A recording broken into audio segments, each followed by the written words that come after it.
এই আয়াতগুলিকে কেন্দ্রবিন্দুতে রেখে কিছু কথা আলোচনা রাখব। ওমা তৌফিক ইল্লা বিল্লাহ আলাইহি তাওয়াক্কালতু ওয়া ইলাইহি উনীব।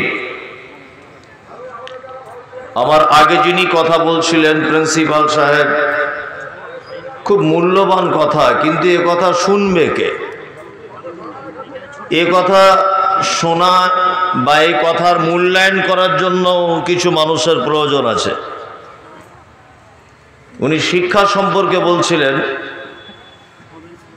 শিক্ষার একটা এমন গুরুত্ব রয়েছে যে আপনাকে একটা জিনিস বললে আপনি অবাক হয়ে যাবেন। আচ্ছা, আপনারা এটা জানেন যে কোনো মানুষ যদি বাড়িতে একটা কুকুর যদি পোষে, কুকুর, আচ্ছা বলুন তো, বিনা প্রয়োজনে কেউ যদি কুকুর পোষে তাহলে কুকুর পোষা যাবে কি যাবে না? যাবে? যাবে না। শুধু যাবে না নয়, আমাদের নবী হযরত মুহাম্মদ সাল্লাল্লাহু আলাইহি ওয়াসাল্লাম তিনি বলছেন যে কোনো মানুষ যদি শখ করে বিনা প্রয়োজনে বাড়িতে যদি কুকুর পালন করে তাহলে প্রত্যেক দিন সকালবেলা তার আমলনামা থেকে, অর্থাৎ তার নেকি থেকে 2 কেরাত অর্থাৎ 2টো উহুদ পাহাড়ের সমান নেকিকে আল্লাহ মাইনাস করে দিবেন যদি কেউ এমনিতে বসে। আল্লাহ নবী সাল্লাল্লাহু আলাইহি ওয়াসাল্লাম এ কথা বলছেন যে যদি প্রশিক্ষণ প্রাপ্ত কুকুর যদি হয়, যাকে সমস্ত বিষয়ে ট্রেনিং দেওয়া হয়েছে, সে কাউকে হঠাৎ কামড়াবে না, সে বাড়ির বাচ্চাকে দেখলে কামড়াতে যাবে না, বাড়িতে কোনো মেহমান এলে তাকে নখ দিয়ে আঘাত করবে না, এক কথায় প্রশিক্ষণ প্রাপ্ত শিক্ষিত কুকুর। আল্লাহ নবী সাল্লাল্লাহু আলাইহি ওয়াসাল্লাম বলেছেন এটা যদি কেউ প্রয়োজনে ব্যবহার করে বাড়িতে রাখে, অবশ্যই রাখা যাবে। তার মানে কি, একটা কুকুর ও কাকেও যদি প্রশিক্ষণ দেওয়া হয়, কিছু যদি শেখানো হয়, আল্লাহ নবী সাল্লাল্লাহু আলাইহি ওয়াসাল্লাম তাকে রাখার পারমিশন দিয়েছেন, রাখতে কেউ পারে। কিন্তু অশিক্ষিত অপ্রশিক্ষণ প্রাপ্ত যদি কোনো কুকুরও আপনার বাড়িতে রাখেন, হযরত মুহাম্মদ সাল্লাল্লাহু আলাইহি ওয়াসাল্লাম বলছেন তার আমলনামা থেকে প্রত্যেক দিন 2টি উহুদ পাহাড় সমান নেকি মাইনাস করে দেওয়া হবে। অবশ্যই আমাদের মধ্যে শিক্ষার অভাব রয়েছে, ওনার কথাতে আমি সহমত পোষণ করছি। আপনারাও দ্বীনি শিক্ষা দুনিয়াবী শিক্ষা দুটির ব্যাপারে আপনার সন্তানের ব্যাপারে সচেতন হওয়ার জন্য অনুরোধ রাখছি। আমি পবিত্র আল কোরআনের যে আয়াতগুলি আপনাদের সামনে তেলাওয়াত করেছে, তুমি ওইখান থেকে ক্যামেরা করছো কেন? ক্যামেরা করতে হবে না, এইখানে বসে বসে আমাকে ডাইরেক্ট দেখো, এসো এখানে বসে আমার পাশে বসো ভাই, ডিস্টার্ব করো না, কথা বলিয়েন না কেউ। আমি পবিত্র আল কোরআনের যে আয়াতগুলিকে তেলাওয়াত করেছি, এই আয়াতগুলির একটা করে ভেঙে ভেঙে আপনাকে বুঝিয়ে বলবো। সর্বপ্রথম আপনাদেরকে আমি এটা জানাতে চাইছি যে পৃথিবীতে যদি কেউ কোনো কাজ বিনা উদ্দেশ্যে যদি করে তাহলে তার নাম হয় পাগল। পাগল নয়, পাগল। উদ্দেশ্যবিহীন যদি কেউ কোনো কাজ করে মানুষ তাকে কি বলে? পাগল। আমি মমতাজুল ইসলাম কলকাতা থেকে এখানে এসেছি, আপনি আমাকে 1 গ্লাস পানি পান করালেন, আপনি পানি পান করিয়েছেন, আমি আপনাকে 5 টাকা দিইনি, আপনাকে সামনাসামনি বলিনি যে আপনাকে অসংখ্য ধন্যবাদ পানি পান করানোর জন্য, এটাও বলিনি, কিন্তু এর পিছনে আপনার একটা মহৎ উদ্দেশ্য আছে যে আমি একজন আলেম মানুষকে যদি 1 গ্লাস পানি পান করাতে পারি অন্ততপক্ষে একটা নেকিও পাবো।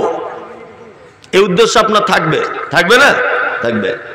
উদ্দেশ্যবিহীন যে কেউ কাজ করে তার নাম পাগল। এবার আপনাকে দ্বিতীয় কথা বলছি, আল্লাহ সুবহানাহু ওয়া তাআলা পৃথিবীতে আমাদেরকে পাঠালেন। আচ্ছা বলুন তো, আমাদের পাঠানোর পিছনে স্রষ্টা, যিনি রব, যিনি আল্লাহ, এই আল্লাহ সুবহানাহু ওয়া তাআলা কি কোনো উদ্দেশ্য ছাড়াই পৃথিবীতে আমাদেরকে পাঠিয়েছেন? না, উদ্দেশ্য নিয়ে পাঠিয়েছেন, উদ্দেশ্য ছাড়া পাঠায়নি। এক নম্বর উদ্দেশ্য আমরা আলেম ওলামাদের কাছ থেকে শুনেছি কি, সমস্ত আলেম ওলামারা বক্তব্যের মাঝখানে এটা বলছে, ওমা খালাকতুল জিন্না ওয়াল ইনসা ইল্লা লিয়াবুদুন। আল্লাহ মানুষকে শুধুমাত্র পৃথিবীতে পাঠিয়েছে তার ইবাদত করার জন্য, তার বন্দিগি করার জন্য, তাই না? কি করার জন্য শুধু আমাদেরকে পাঠানো হয়েছে? ইবাদত আর বন্দিগি করার জন্য। এবার আপনাকে একটা কথা বলে রাখছি, আবার একটা একটা করে বলছি, এগুলো মনে রাখবেন, ভুলবেন না। আচ্ছা, মানুষ আগে সৃষ্টি হয়েছে না তার আগে আল্লাহ ফেরেশতাদেরকে রেডি করে রেখেছিলেন? কোনটা? মানে আপনি কিছু বুঝতে পারছেন না বাংলা? বলছি, মানুষ প্রথমে পৃথিবীতে সৃষ্টি করা হলো না তার আগে ফেরেশতা বলে একজন সৃষ্টি করা হয়েছিল? কোনটা? ফেরেশতা।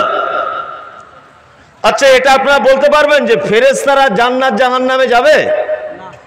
যাবে না। ফেরেশতাদের জন্য জান্নাত জাহান্নাম নেই। ফেরেশতাদেরকে তৈরি করা হয়েছে কেন? শুধুমাত্র আল্লাহর ইবাদত করার জন্য। আর কিছু ফেরেশতাদেরকে তার মাঝখান থেকে অন্যান্য ডিপার্টমেন্টে কাজে লাগানো হয়েছে, তবু ওনারা আল্লাহর প্রশংসা, আল্লাহর ইবাদতে মশগুল থাকে। এটা একটা বিষয় গেল যে ফেরেশতারা তাহলে আল্লাহর ইবাদত করে। নাম্বার 2, পবিত্র আল কোরআনে শব্দ এসেছে লিল্লাহি মা ফিস সামাওয়াতি ওয়া মা ফিল আরজ। আল্লাহ বলছেন আসমান জমিন, নদ নদী, পাহাড় পর্বত, স্থলে জলে, যেখানে যা কিছু আছে সমস্ত কিছু আমার তাসবিহ বর্ণনা করে, আমার প্রশংসা বর্ণনা করে, আমার ইবাদত করে। গরু, ছাগল, হাঁস, মুরগি সবকিছু আল্লাহর ইবাদত করে, তারা নিজ নিজ পদ্ধতি, নিজ নিজ ভাষাতে করে। এবার আপনাকে একটা কথা বলছি, ফেরেশতা অসংখ্য আল্লাহর ইবাদত করে। গরু, ছাগল, হাঁস, মুরগি, ছাগল, গরু সবাই আল্লাহর ইবাদত করে। আল্লাহর এত ইবাদত নিয়েও মন ভরলো না, এই আমার আপনার মতো মানুষকে পৃথিবীতে পাঠানো হলো। কারণ কি? ফেরেশতারা ইবাদত করছে, আল্লাহর মন ভরলো না। জিনেরা ইবাদত করছে, আল্লাহর মন ভরলো না। ফেরেশতারা ইবাদত করছে, মন ভরেনি। গরু, ছাগল, হাঁস, মুরগি, পদার্থ, জড় পদার্থ সবাই আল্লাহর ইবাদত করছে, আল্লাহর মন ভরলো না। আল্লাহ আমাদেরকে তাহলে কি জন্য পাঠালেন? আমাদের ইবাদত কেন এত ইম্পর্টেন্ট হিসাবে তিনি দেখছেন? আসলে আমরা কিছু বাঁধা গদ দিয়ে বক্তব্য রাখি, বুঝলেন তো? বাঁধা গদ, এই আলেম ওলামাদের ভিতরেও তাই, শুধু বাঁধা গদ। এই যে বলছিলেন সাহেব যে ওই পীর প্রথা আমি সৌদি আরবে দেখলাম, কোথাও কিছু নেই। আল্লাহু আকবার। আপনি এটাও দেখেছেন যে আল্লাহ নবী সাল্লাল্লাহু আলাইহি ওয়াসাল্লামের পাশে মদিনাতে 10,000 সাহাবীদের কবর আছে, নেই? 10,000 সাহাবীদের কবরে একটাও চাদর চাপানো নেই, একটাও কোনো ডেটে ঔরস হয় না, কোনো ডেটে মিলাদ হয় না। আর ভণ্ড হুজুর হজ করার পরে এখানে এসে 3 দিন 4 দিন 5 দিন করে ঔরস করছে নিজের নামে, ধর্ম নিয়ে ব্যবসা। কি বলছি বুঝতে পারছেন না? এই বাঁধা গদ বক্তব্য থেকে একটু দূরে থাকুন। আর একটা পদ্ধতি আমাদেরকে খুব কঠিনভাবে পদক্ষেপ নিতে হবে, খুব কঠিন। যদিও আমি নিজেকে এর থেকে সরিয়ে আনার চেষ্টা করছি, 80% সরিয়ে এনেছি, একটু বাকি আছে। সেটা কি না, বক্তা বক্তব্য দিতে এলো, একদম কানে হাত দিয়ে ধরে নিল, এইখানে সুর ধরেছে তো একদম সে ভালুকা রোডে গিয়ে ছেড়েছে। আমি কোনো সুরালা বক্তার বিরোধিতা করছি না, আল্লাহর কসম বলছি। আমি শুধু বলতে চাইছি পদ্ধতিটা একটু চেঞ্জ করুন না। আজকে আমাদের এত অধঃপতন কেন জানেন তো? এত অধঃপতন কেন? অনেক রকমের কারণের 2-4টে কারণ আপনাকে বলছি, শুনে নেন। দুই চারটে কারণ, তারপর আমি আলোচনা বলছি। এগুলো আমার জাতিকে বলার আমি প্রয়োজন বোধ মনে করছি, ওই জন্য বলছি। এই তো প্রিন্সিপাল সাহেব আছেন। আচ্ছা, আপনার স্কুলে আপনি যেখানে পড়ান বা আপনার যে সমস্ত ছাত্ররা আছে, জীবনে কোনোদিন এরকম করে পড়ান?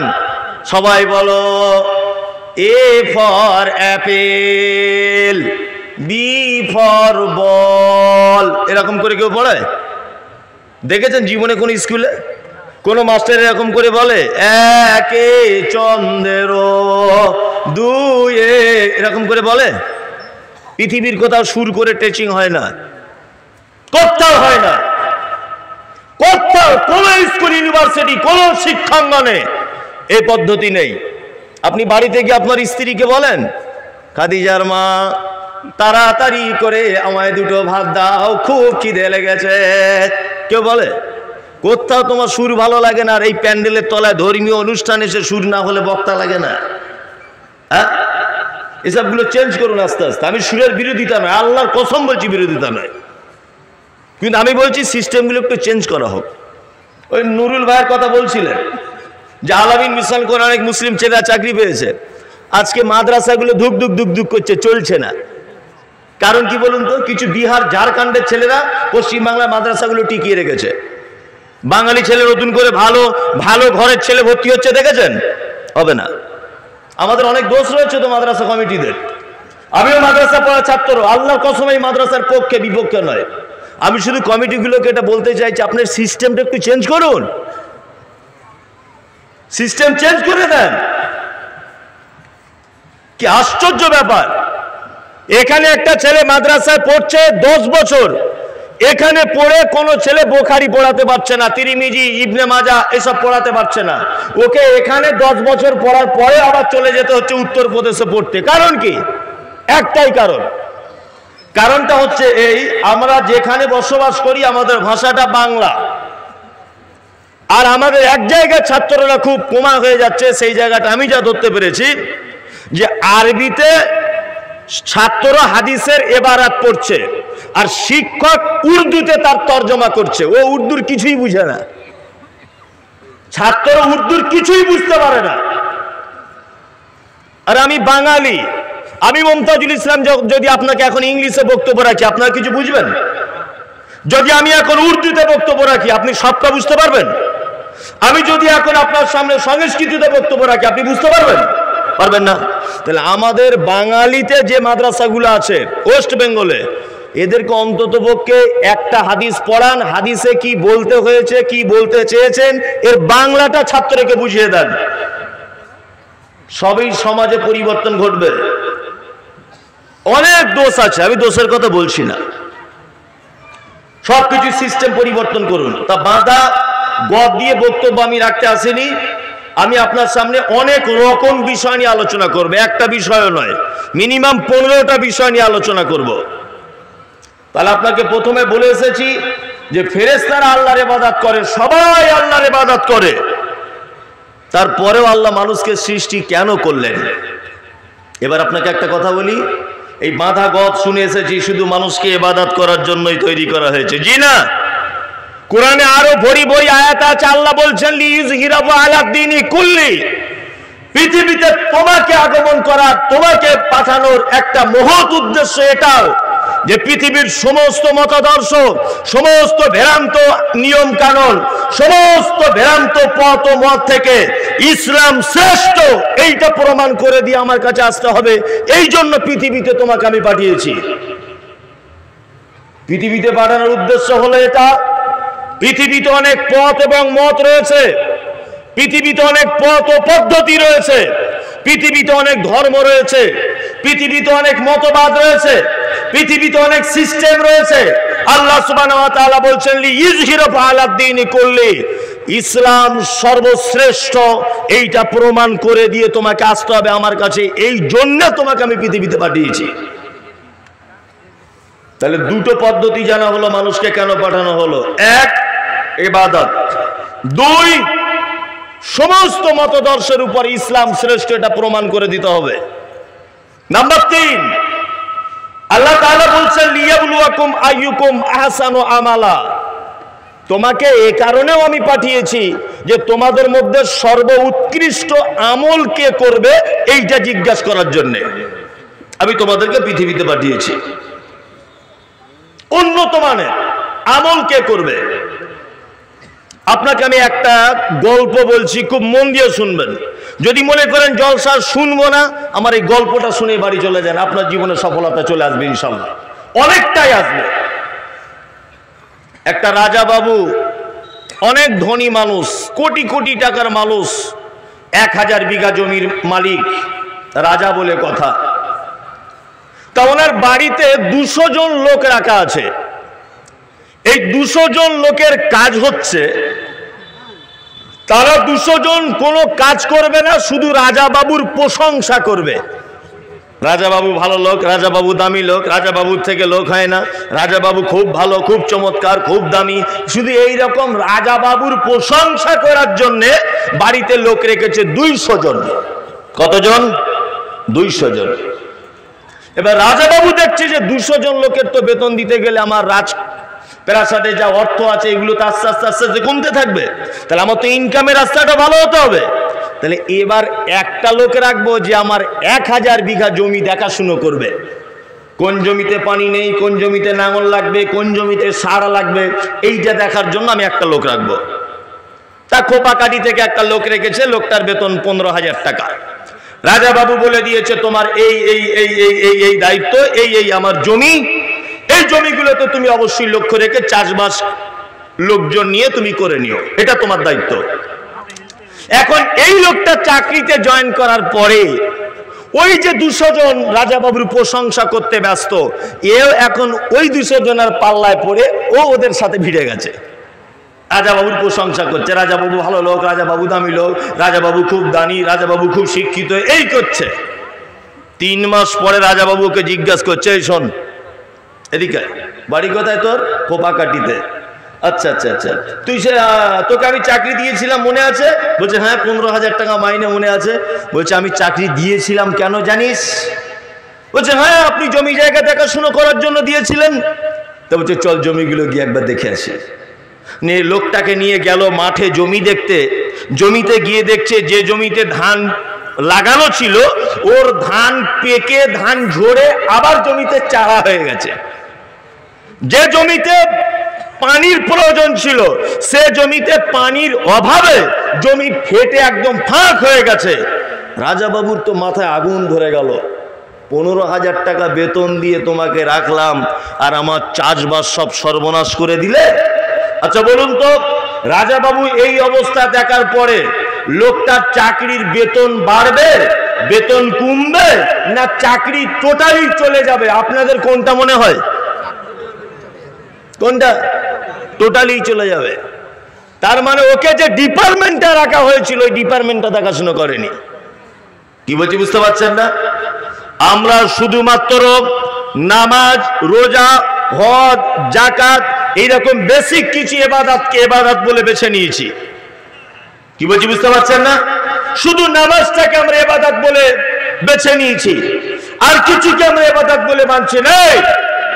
শুধু নামাজ পড়ার জন্য পৃথিবীতে তোমাকে পাঠানো হয়নি, শুধু 1 মাস রোজা রাখার জন্য পৃথিবীতে তোমাকে পাঠানো হয়নি। তোমাকে পাঠানো হয়েছে লিইয়ুযহিরাহু আলা দ্বীনি কুল্লি, পৃথিবীর সমস্ত মতদর্শের উপরে ইসলাম শ্রেষ্ঠ এইটা প্রমাণ করার জন্য তোমাকে পৃথিবীতে পাঠানো হয়েছে। এইবার আমি আপনাকে একটা 3টে আয়াতের 3টে পাঠে আপনাকে বোঝানোর চেষ্টা করছি। সর্বপ্রথম আপনাকে বলেছি আল্লাহ সুবহানাহু ওয়া তাআলা পাঠিয়েছেন কিসের জন্য?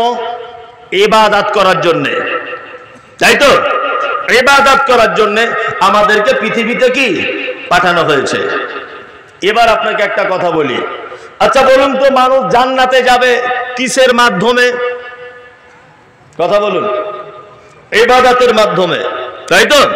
আচ্ছা বলুন তো, মানুষ জাহান্নামেও যাবে কিসের মাধ্যমে? ইবাদতেরই মাধ্যমে। এই দেখুন আল্লাহ তাআলা বলছেন পবিত্র আল কোরআনে যে ওয়ামিলাতুন নাসিবা তাসলা নারান হামিয়া, এক শ্রেণীর মানুষ তারা ইবাদত করবে, রাতের অন্ধকারে উঠবে, তাহাজ্জুদে দাঁড়াবে, 2-4 ঘন্টা একভাবে সেজদাতে পড়ে থাকবে।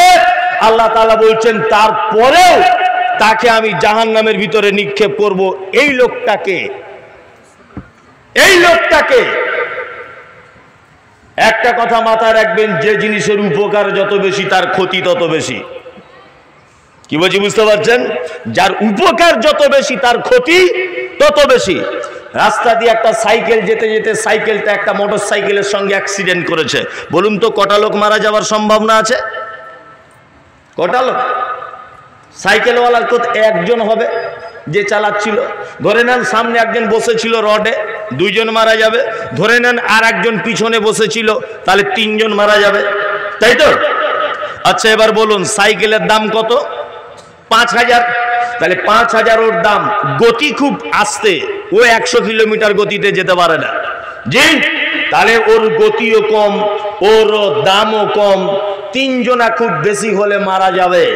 যদি একটা মারুতি গাড়ি রাস্তাতে অ্যাক্সিডেন্ট করে কতজন মারা যাওয়ার সম্ভাবনা আছে? মিনিমাম 10 থেকে 12 জন। ওর দামও বেশি, ওর উপকারও বেশি, তাড়াতাড়ি পৌঁছে দিবে, কিন্তু ওর ক্ষতিও বেশি। একটা বাস যদি অ্যাক্সিডেন্ট করে নেয়, খুব দ্রুত গতিতে যাবে, ওর দামও বেশি। অ্যাক্সিডেন্ট যদি কোনোদিন হয়ে যায় তাহলে 50 জন পর্যন্ত মানুষ মারা যাওয়ার সম্ভাবনা আছে। তাহলে উপকারও যত বেশি তার ক্ষতিও তত বেশি। কি বলছি বুঝতে পারছেন? আমাদের মায়েরা বাড়িতে রান্না করে সাদা ভাত, রান্না করে না? সাদা ভাত রান্না করে। অনেক সময়তে রাতের বেলাতে ভাত বেঁচে যায়, ওই ভাতগুলো কি করে মায়েরা বাড়িতে পানি দিয়ে রেখে দেয়, সকালে ভিজে ভাত চানাচুর ছেনে হোক আর আপনার চপ দিয়ে হোক আর কিছু দিয়ে হোক খায়। খায় না? খায়। সাদা চালের দাম কত? 20 টাকা কেজি, 30 টাকা কেজি। সাদা চাল 30 টাকা কেজি। ও রাতের বেলা ভাত বেঁচে গেলে ও ভাত সকালবেলা বাসি ভাত ভিজে ভাত করে খাওয়া যায়। বিরিয়ানির চাল কত? 100 টাকা কেজি।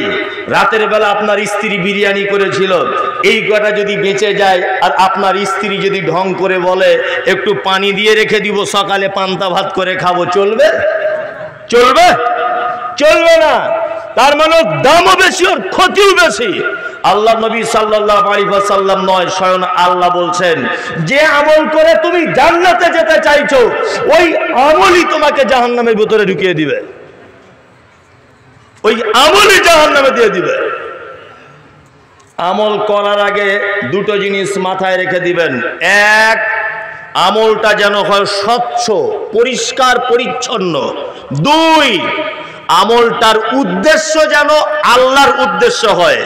3, সেই আমলটার পদ্ধতি যেন আল্লাহ বা তার নবীর হয়। কি বলছে বুঝতে পারছেন? 1, আমল করবেন, আমল করার সময় সবসময় স্বচ্ছতা অবলম্বন করবেন, পরিষ্কার পরিচ্ছন্ন। 2, এই আমলটা করতে হবে কার উদ্দেশ্যে? আল্লাহর উদ্দেশ্যে।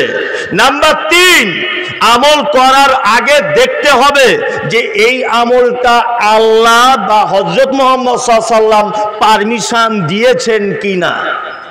কি বলছি বুঝতে পারছেন? আমরা আমল করার আগে কখনো যাচাই বাছাই করে দেখি? ওই জন্য আমি মুমতাজুল ইসলাম আপনাকে আবার বলছি, বক্তব্য শুনলে জ্ঞান বৃদ্ধি পায়, সব বক্তার বক্তব্য নয়। বই পড়লেও জ্ঞান বৃদ্ধি পায়, সব রাইটারের বই নয়। আপনাকে বলে দিলাম, কিছু কিছু লেখক আছে তাদের বই পড়লে আপনার ব্রেন একদমই খারাপ হয়ে যাবে, আর কিছু কিছু বক্তা আছে তাদের বক্তব্য যদি আপনি শোনেন আপনার ব্রেনটা সঙ্গে সঙ্গে নষ্ট হয়ে যাবে। আজকের একটা মোবাইলের বক্তব্যের কথা শুনছি, এই দেখুন আপনাকে আমি শোনাতেও পারি। কোন একজন হুজুর বক্তব্য রাখতে রাখতে বলছেন যে ইমাম মাহাদি সর্বপ্রথম ফুরফুরা শরীফে আসবেন। আল্লাহর কসম করে বলছি আপনাকে শোনাতে পারি, ভিডিও লিঙ্কটা আমার বক্তব্য শেষে আপনি নিয়ে নেবেন। হুজুর বলছেন ইমাম মাহাদি নাকি ফুরফুরা শরীফে আসবেন সর্বপ্রথম, তারপরে এখান থেকে যেখানে যাবে যাবে। একজন হুজুর বক্তব্য রাখছে, বক্তব্য রাখতে রাখতে বলছেন হুজুর যে একজন মানুষ যখন মারা যায় কবরে 2 জন ফেরেশতা আসে, 2 জন ফেরেশতার নাম মুনকির নাকির। 2 জন ফেরেশতা আসার আগে আমাদের পীর সাহেব আগে গিয়ে বসে থাকবে, মুরিদের সাপোর্টে ফেরেশতাদের সঙ্গে মোকাবেলা করবে। ও কিয়ামতের দিনে হুজুরই তো নিজে নৌকা চালাবে। কি বলছি বুঝতে পারছেন না? এটা ওর বক্তব্য। কি আশ্চর্য ব্যাপার! আরে হুজুরই তো কিয়ামতের দিন নৌকা চালাতে ব্যস্ত থাকবে, উনি আবার কাকে পার করতে যাবেন? বলছে আমাদের হুজুর মৃত মানুষ মারা যাবে, কবরে ফেরেশতা আসার আগে আমাদের পীর সাহেব গিয়ে বসে থাকবে মুরিদের হয়ে সাপোর্টে কথা বলার জন্য। আল্লাহু আকবার। এসব কথা কি সহ্য করা যায়? আমি সহ্য করতে পারি না, বলি আর সোশ্যাল মিডিয়াতে ঝড় উঠে যায়। কি বলছি বুঝতে পারছো? দেখছেন তো সবাই সোশ্যাল মিডিয়া তখন ঝড় উঠছে, মমতাজুল ইসলাম ঝড় উঠছে, এই মেরে দেবো, ওই খুন করব, কোথায় যাচ্ছিস বল, কোথায় জলসা, গুলি করব, ওকে আইনি ব্যবস্থা নিব। তোমার যত ব্যবস্থা আছে তুমি নিতে থাকো। জাআল হক ওয়া জাহাকাল বাতিল ইন্নাল বাতিলা কানা জাহুকা। সত্য এসে গেছে, মিথ্যা পালাবেই ইনশাআল্লাহ, মিথ্যা পরাজিত হবে ইনশাআল্লাহ। এগুলো একদম ভণ্ডামি। আমল করার আগে হুজুরকে জিজ্ঞাসা করবেন, হুজুর এটা যে আমি আমল করব এটা কোন হাদিসে লেখা আছে একবার বলে দেন, এটা আল্লাহ নবী সাল্লাল্লাহু আলাইহি ওয়াসাল্লাম করেছিলেন কিনা। হুজুরের বক্তব্য আপনাকে শোনাবো মোবাইলে, হুজুর বক্তব্য রাখছেন, দেখুন আপনি নকল করে বলছি। একজন হুজুর বক্তব্য রাখতে বলছেন যে আল্লাহ নবী বলেছেন বেশি করে কাঁটা বেগুন খাও, 100টা রোগ ভালো হয়ে যাবে। এটা যদি লজিক যুক্তিতেও যদি আসেন তাহলে হযরত মুহাম্মদ সাল্লাল্লাহু আলাইহি ওয়াসাল্লাম এত বোকামির কথা বলতে পারেন না। যাদের অ্যালার্জি আছে বেগুন খেয়ে দেখুক তো পাছা চুলকিয়ে ছিঁড়ে যাবে, যাবে কি যাবে না? তা আল্লাহ নবী সাল্লাল্লাহু আলাইহি ওয়াসাল্লাম এই কথা বলতে পারেন যে কাঁটা বেগুন খাও 100টা রোগ ভালো হয়ে যাবে? এই কথা বলতে পারে? কখনোই বলতে পারে না। হুজুর এমনিতেই বক্তব্য দিয়ে দিল। ওই জন্য কোনো জিনিস করার আগে অবশ্যই দেখে নেবেন ওইটা আল্লাহ নবী সাল্লাল্লাহু আলাইহি ওয়াসাল্লাম করেছিলেন কিনা। বাজার থেকে 20 টাকা কেজি বেগুন কিনলে 4 বার লাইট মেরে দেখে ভিতরে পোকা আছে কিনা। 2000 টাকার নোট আপনার কাছে দিলে বারবার এরকম করে দেখেন এটা অরিজিনাল কিনা। 2000 টাকার নোট তাকে যদি বারবার লাইট মেরে দেখা লাগে, 2 টাকা কেজি বেগুন যদি বারবার দেখা লাগে ভিতরে কানা আছে কিনা। আপনি যে আমল করে জান্নাতে যেতে চাইছেন এটা একবার দেখা লাগবে না আমলটা আল্লাহ নবী সাল্লাল্লাহু আলাইহি ওয়াসাল্লাম করেছিলেন কিনা? দেখা লাগবে কি লাগবে না? লাগবে। কিছু মানুষ বলছে আমল করছি, বেশি বেশি আমল করছি। কে তোমাকে বেশি আমল করতে বলেছে? আল্লাহ তো বেশি আমল করতে বলেনি। আল্লাহ বলেছে লিয়াবলুয়াকুম আইয়ুকুম আহসানু আমালা, তোমাদেরকে আমি জিজ্ঞাসা করব তোমাদের মধ্যে উত্তম আমল কে করেছো। কে বেশি আমল করেছে এটা তো জিজ্ঞাসা করতে যাবে না, উত্তম আমল কে করেছো। আমলের ক্ষেত্রে উত্তম ব্যবহার করবেন। কি বলছি বুঝতে পারছেন? মসজিদে আজান হয়েছে, আপনি মসজিদে যাবেন। আপনি সব জায়গাতে যখন যাচ্ছেন ফক সেন মেরে চলে যাচ্ছেন, দামি জামা, মাথায় ভিআইপি টুপি, খুব ভালো বুট শুট, খুব ভালো মোজা পরে অফিস আদালতে যাচ্ছেন। আর মসজিদে যখন নামাজ পড়তে আসছেন মনে হচ্ছে লালগোলা থেকে ভিখারির বাচ্চা ঢুকছে। ছেঁড়া পাঞ্জাবি পরে, বগলের গন্ধতে ঘুম হয় না, মসজিদে ঢুকে গেল ফট করে। এটা কেমন চরিত্র? হ্যাঁ, সালাত নামাজ একটা ইবাদত। আপনি আল্লাহর দরবারে যাচ্ছেন কিছু চাইতে, কিছু পেতে, সেখানে একটু পরিষ্কার পরিচ্ছন্ন হয়ে যেতে হবে না? আমি তো বলে দিয়েছি এর আগেও, আবার আপনাকে বলছি, অন্তত পক্ষে 3-4টে পাঞ্জাবি কিনে রাখবেন শুধু মসজিদে যাওয়ার জন্য। পাঞ্জাবি পরেই যে নামাজ পড়তে হবে এটা চূড়ান্ত নয়। আমি খুব ভদ্রতা, ভালো পোশাক দেখতেও মানাই, এই জন্য বলছি আপনাকে 3-4টে পাঞ্জাবি কিনে রাখবেন। এটা একটা ইবাদত, ভালো। আবার মাদ্রাসা রয়েছে, মহিলা মাদ্রাসা, প্রায় 200-250 ছাত্রী পড়াশোনা করে। অনেক সময় দেখেছি আকিকার জন্য মানুষ ছাগল দিয়ে যায়। এমন ছাগল দেয় যাদের গায়ে একটাও লোম নাই, কেউ কেউ এরকম এরকম করে কাঁপছে, কারণ নাকে দেখছি শিকিনি বার হচ্ছে। তা আমার মাদ্রাসার গেটম্যানকে মাঝে সাঝে বলি, ছাগলগুলোকে ধরবি, ধরে জঙ্গলে বেঁধে দিয়ে আসবি, শিয়াল কুকুরে খেয়ে নি। কে দিতে বলেছে আকিকার ছাগল? কে ওই ছাগল দিতে বলেছে?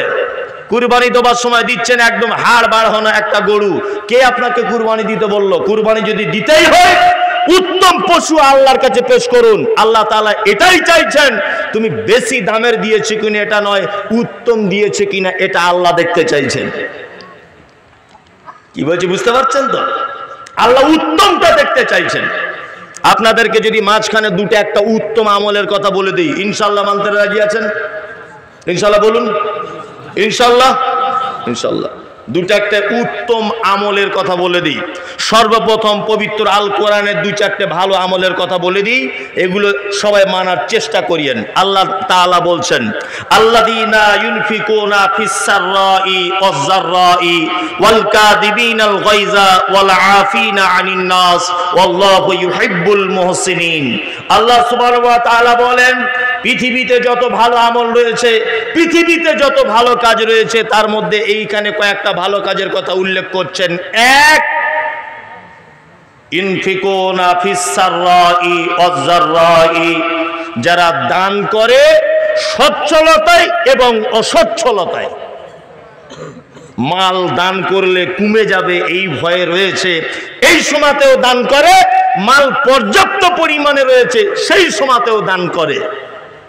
এটা পৃথিবীর একটা ভালো আমল। ওয়াল কাযিবিনাল গায়যা, যারা নিজের রাগকে কন্ট্রোল করে নিতে পারে। কখনো রেগে গেলে উল্টো পাল্টা কাউকে বলতে যেন না।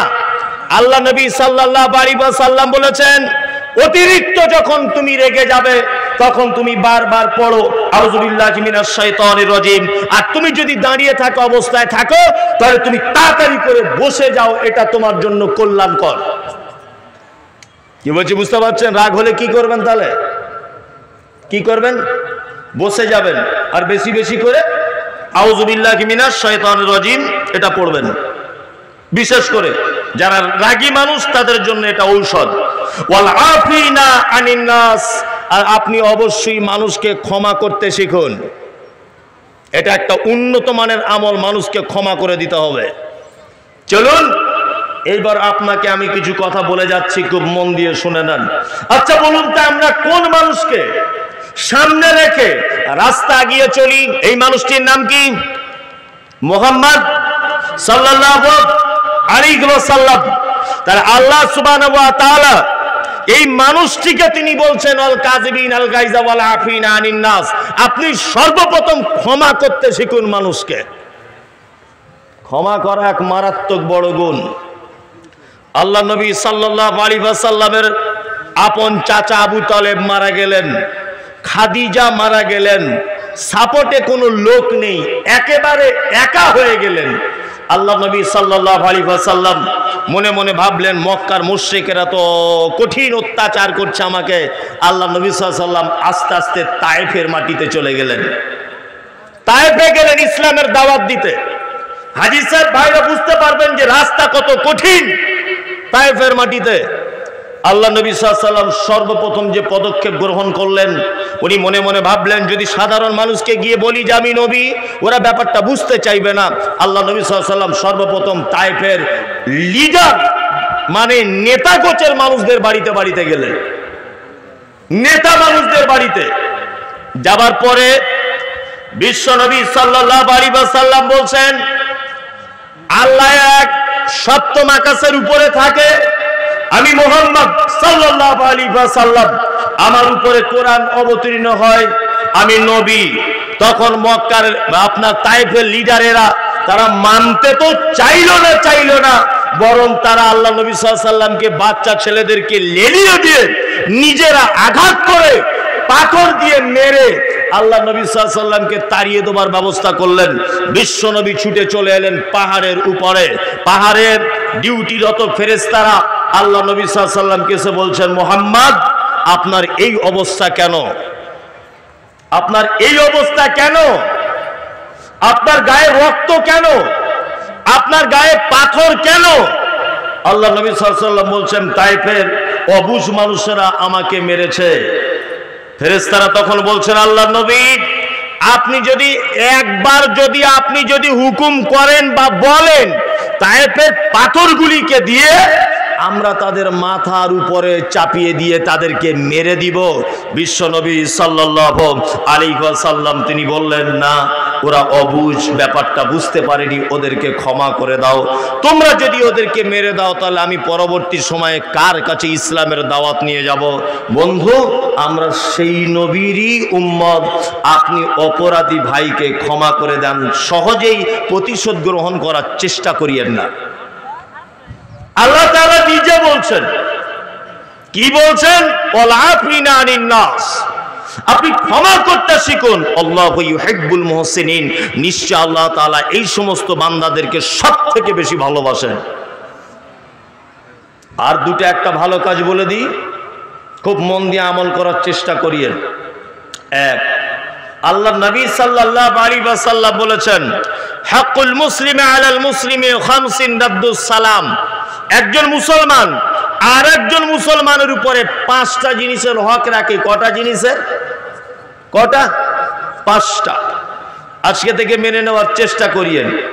এক, আল্লাহ নবী সাল্লাল্লাহু আলাইহি ওয়াসাল্লাম বলছেন, রাদ্দুস সালাম,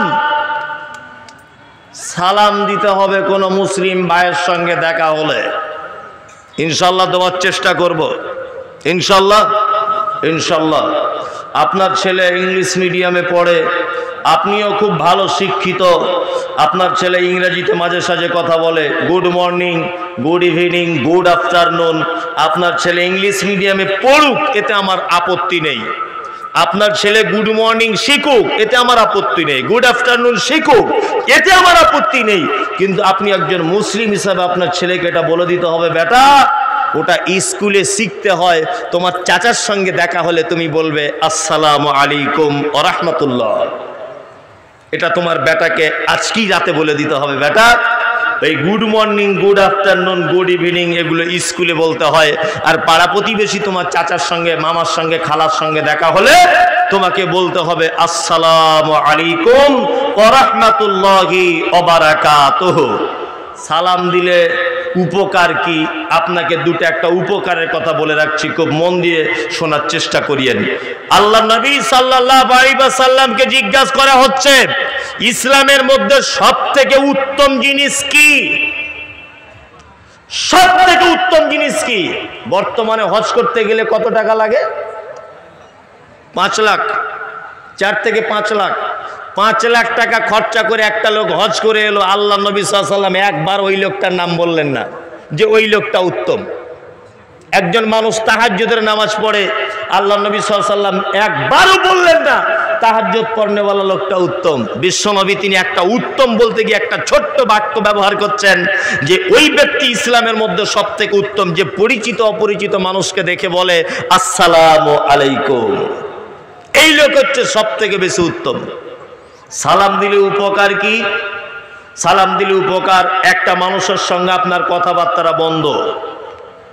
আপনি যদি তার সঙ্গে কথা বলতে যান দেখবো ফট করে গাল দিয়েও দিতে পারে, কিন্তু আপনি যদি তার পিছনে দাঁড়িয়ে প্রথমে গিয়ে বলেন আসসালামু আলাইকুম, ও প্রতি উত্তরে জীবনে কোনোদিন গালাগালি দিতে পারবে না। পারবে? অন্তত মনে মনেও বলবে ওয়ালাইকুম আসসালাম, এটা বলবেই। আল্লাহ বলেছেন ইয়া আইয়ুহাল্লাযীনা আমানু লা তাদখুলুল বিয়ুতা গায়রা বুয়ুতিকুম, তোমরা যারা ঈমান নিয়ে এসেছো তোমরা শুনে নাও, তোমরা যখন নিজের বাড়িতে প্রবেশ করবে, তোমরা যখন অন্য কারো বাড়িতে যখন প্রবেশ করবে তখন দরজায় দাঁড়িয়ে যাও, দরজায় দাঁড়িয়ে গিয়ে বলবে আসসালামু আলাইকুম। ভিতর থেকে যদি আওয়াজ আসে তাহলে তুমি ভিতরে ঢুকতে পাবে, আর যদি আওয়াজ না আসে আল্লাহ বলছে তুমি বাড়িতেই ফেরত চলে যাও, এটা তোমার জন্য কল্যাণ হবে। ঢুকে যেতে পাবে না। আপনার নিজের বাড়িতে যদি হয় তাহলে ফিরে যেতে হবে না, একটু দাঁড়িয়ে যেতে হবে। জি, আল্লাহর ভাষা এটা। আপনার বাড়িতে মেয়ে রয়েছে, মেয়ের বয়স 16 বছর। আপনার বাড়িতে আপনার বোন রয়েছে, বোনের বয়স 16 বছর। আপনার বাড়িতে আপনার ভাবি রয়েছে, আপনার বাড়িতে আপনার মা রয়েছে, আপনার বাড়িতে আত্মীয় স্বজন খালা হোক ফুবু হোক কেউ এসেছে। পুরুষ মানুষ একজনও নাই। দুপুর 12টা থেকে 1টা বাজে, শীতকালীনরা দুপুর বেলা তারা গোসল করে, মেয়েরা গায়ে ভালো চাদর নাই, কারো গায়ে ওড়না নাই, কারো পরনে ভালো জামা কাপড় নাই, আর রোদ্দুরেতে বসে আছে, গল্প করছে এক জায়গাতে।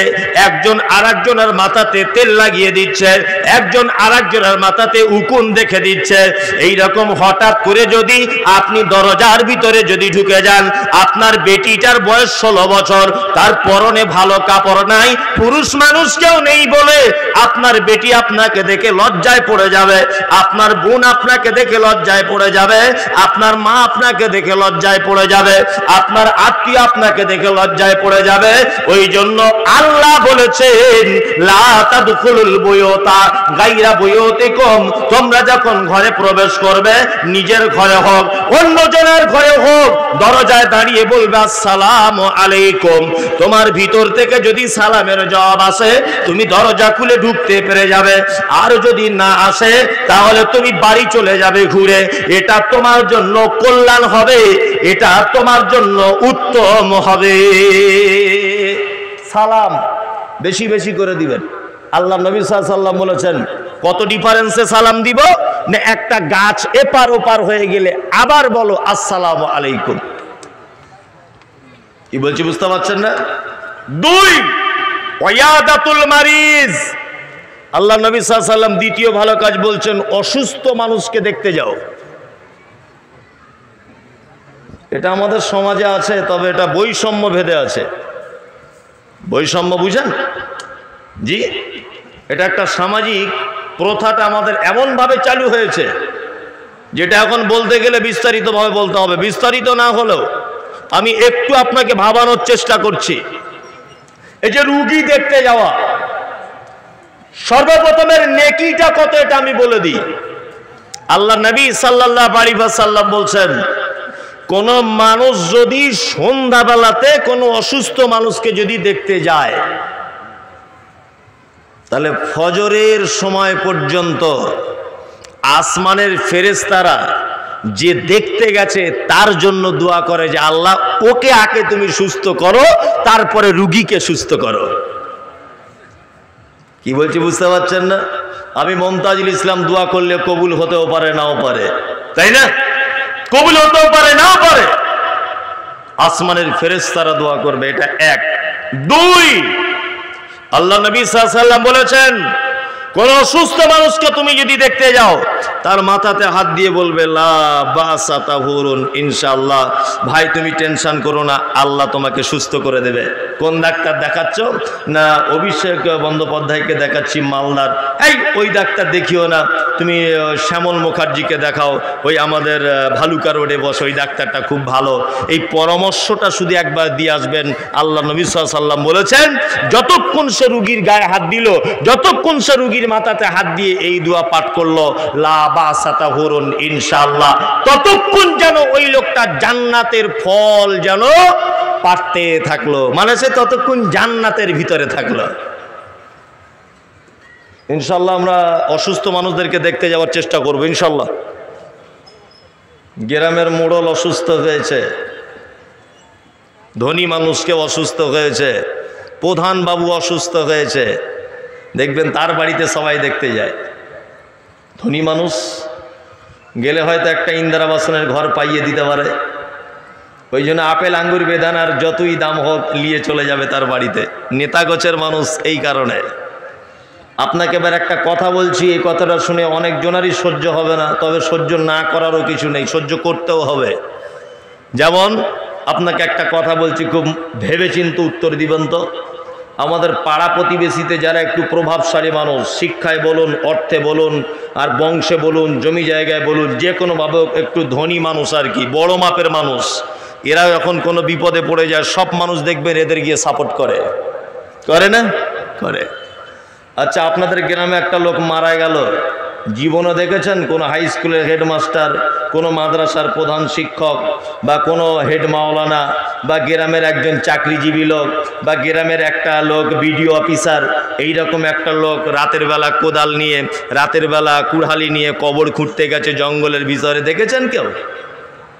আপনাদের এলাকায় এগুলো হয়? হয় না, জীবনে দেখতে পাবেন না, এগুলো কখনো দেখতে পাবেন না। প্রফেসর, মাস্টার, ইঞ্জিনিয়ার, ব্যারিস্টার কেউ যাবে না। ধনী লোক, বিশাল কোটি কোটি টাকার মালিক, জীবনে কারুর কবর খুঁড়তে যায় না। অথচ কবর খোঁড়ে কারা? গরিব মানুষেরা, রিক্সা চালক মানুষ, ওদেরকে বলতে হয় না। হসপিটালে এখনো মৃত মানুষ পড়ে আছে, ও দেখবেন কোদাল নিয়ে চলে গেছে মাছতলাতে, ওকে বলতে হয় না। কোনোদিন মজুরি চায় যে তোমার মায়ের কবর খুঁড়েছিলাম 500 টাকা দাও? বলে? জীবনেও বলে না। এগুলো করে গরিব মানুষেরা। পঞ্চায়েত প্রধান অসুস্থ, বারবার দেখতে যাচ্ছে। সামাজিক অবস্থা বলছি, সম্ভ্রান্ত ঘরে মানুষ বারবার দেখতে যাচ্ছে। এই যে আপনার মায়ের কবর খুঁড়েছে, বাপের কবর খুঁড়েছে, আপনার গোষ্ঠীর সবার কবর খুঁড়বে বলে রেডি। এইরকম একজন রিক্সা চালক লোক আজকে 3 মাস বিছানায় পড়ে আছে, কেউ দেখতে যায়? কেউ দেখতে যায় না। আপনার বেটার বিয়ে লেগেছে, আগে প্রধান বাবুকে দাওয়াত করবেন। আপনার বেটির বিয়ে লেগেছে, আগে আপনি দাওয়াত করবেন। কাকে? হেডমাস্টারকে। এদেরকে আগে দাওয়াত করবেন যে অবশ্যই আপনি আসবেন, আপনি না এলে কিন্তু আমাদের বিয়ের কাজটা অসম্পূর্ণ থেকে যাবে। মাস্টার কি উপকার করেছে আপনার যে ও না এলে বিয়ে অসম্পূর্ণ থেকে যাবে? যে আপনার মায়ের কবর খুঁড়েছে, আপনার কবর খুঁড়বে বলে কোদাল দা কুরুল ধার দিয়ে রেখেছে ভালো করে, তাকে, সেই লোকটাকে কেউ দাওয়াতের জন্য আগে খোঁজ করে? আপনাদের দিকে করে, আমাদের দিকে করে না। এই দিকেও কেউ করে না। এইরকম একটা লোক দেখুন খোপাকাটিতে আজকে 3 মাস বিছানায় পড়ে আছে, কেউ তাকে খোঁজে নেয় না, কেউ খোঁজে নেয় না। তেলা মাথায় সবাই তেল দিতে পারে, একটা কথা আছে। ও দুস্থ গরিব অসহায় মানুষ, পায়ে ঘা হয়েছে, ডাক্তার বলেছে ক্যান্সার। কেন? আপনি এত সম্ভ্রান্ত মানুষ, একটু তার পাশে দাঁড়ান না, একটু তার পাশে একটুখানি সাপোর্ট করুন। আপনি যদি নাই বা করেন, আপনার অধীনস্থ যে সমস্ত যুবকগুলো ঘুরে ঘুরে বেড়ায়, আপনার দায়িত্বে থাকা যে সমস্ত লোকগুলো গ্রামে আপনার কথা মান্যতা দেয়, এই রকম কোয়ালিটির কিছু মানুষকে ডেকে নিয়ে তার পাশে একটু দাঁড়ান না। আল্লাহ নবী সাল্লাল্লাহু আলাইহি ওয়াসাল্লাম বলেছেন, অসুস্থ মানুষকে দেখতে যাবে একটা মুসলমানের দায়িত্ব এবং কর্তব্য। ইনশাআল্লাহ আমরা যাব জান্নাতে যাবার অনেক রাস্তার এটা একটা রাস্তা বলে দিলাম। নাম্বার 3, ইত্তিবাউজ জানাইজে। আল্লাহ নবী সাল্লাল্লাহু আলাইহি ওয়াসাল্লাম বলেছেন, কেউ মারা গেলে অবশ্যই তার জানাজাতে তুমি চলে যাও, অবশ্যই তার জানাজাতে যাও। জানাজায় গেলে নেকি কতটা? আল্লাহর নবী কি বলছেন এবার দেখুন। বিশ্ব নবী বলছেন, একজন লোক যদি মারা যায় আর কেউ যদি তার জানাজা পড়ে, মাটি দেওয়া শেষ পর্যন্ত যদি কেউ থাকে, সে যেন 2টি উহুদ পাহাড় সমান নেকি নিয়ে যেন বাড়িতে আসে। আর কোনো মানুষ যদি শুধু জানাজার নামাজটা পড়ে, তাহলে সে যেন 1 উহুদ পাহাড় নেকি নিয়ে সে যেন বাড়িতে আসে। বিশ্ব নবী তিনি বলেছেন, এমন একজন মানুষ মারা গেল, তার জানাজাতে দাঁড়িয়ে 40 জন মানুষ যদি তার ব্যাপারে বলে যে এই লোকটা খুব ভালো ছিল, এই 40 জনার এমন পদ্ধতিতে হতে হবে, এই 40 জন জীবনে কোনোদিন আল্লাহর সঙ্গে কাউকে শরীক করেনি, অর্থাৎ শিরকের মতো বড় পাপ করেনি। এই রকম 40 জন মানুষ যদি ওই মৃত মানুষের ব্যাপারে যদি সাক্ষী প্রদান করে, বিশ্ব নবী বলেছেন ওই 40 জন সাক্ষীর কথা অনুযায়ী আল্লাহ তাআলা ওই মৃত মানুষকে ক্ষমা করে দিতে পারে। 40 জন। আর কোন 40 জন যদি এ কথা বলে, সালাম মরে গেছে, ঠিক হয়েছে, পাড়াটা একেবারে আগুন জ্বালিয়ে রেখেছিল, ঠিক হয়েছে, মরেছে, তাহলে ভেবে নিবেন আপনার জীবন বরবাদ হয়ে গেল। জি, জানাজা পড়া 3 নম্বরের দায়িত্ব। 4, ওয়া ইজাবাতুদ দাওয়াতে। আল্লাহ নবী সাল্লাল্লাহু আলাইহি ওয়াসাল্লাম বলেছেন, দাওয়াত গ্রহণ করো। কেউ দাওয়াত দিলে গ্রহণ করো। ইনশাআল্লাহ করব। হ্যাঁ, দাওয়াত তো গ্রহণ করতে হবে। গরুর গোশতের ব্যাপার একটা আছেই, এটা গ্রহণ না করলেও তো হবে না।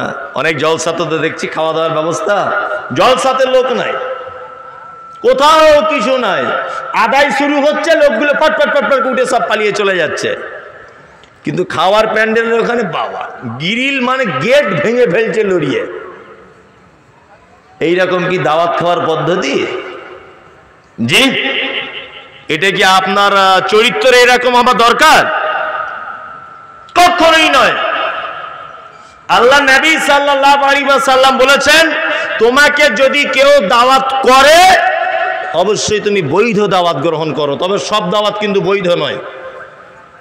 এটা একটা কথা মাথায় রেখে দেবেন, সব দাওয়াত কিন্তু বৈধ নয়। কিছু কিছু অবৈধ দাওয়াত আছে, ইসলাম যার পারমিশন দেয়নি।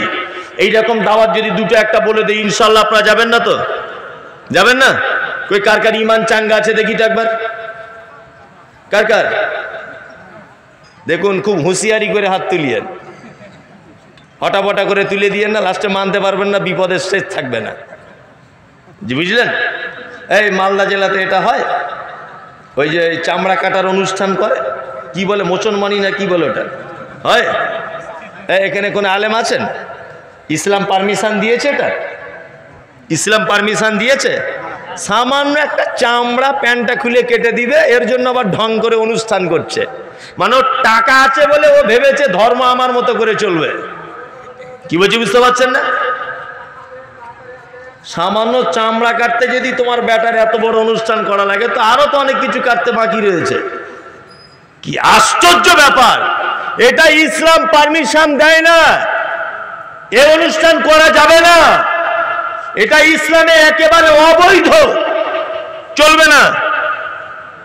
শুধু একটা ডাক্তারকে ডেকে এনে, বা আপনি যদি নিজেও যদি শিখে থাকেন, নিজেও যদি জানেন, তা আপনার ব্যাটার আপনার কি বলে পেচ্ছাবের রাস্তার আগেটা একটুখানি কেটে দিয়ে দেন, এটাই একটা কথা।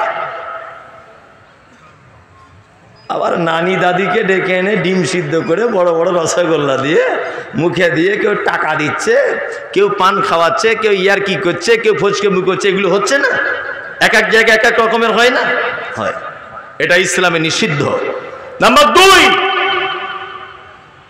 এখন একটা নতুন খুব মারাত্মক সমাজে ভাইরাস চলছে, মারাত্মক ভাইরাস। কি বলুন তো?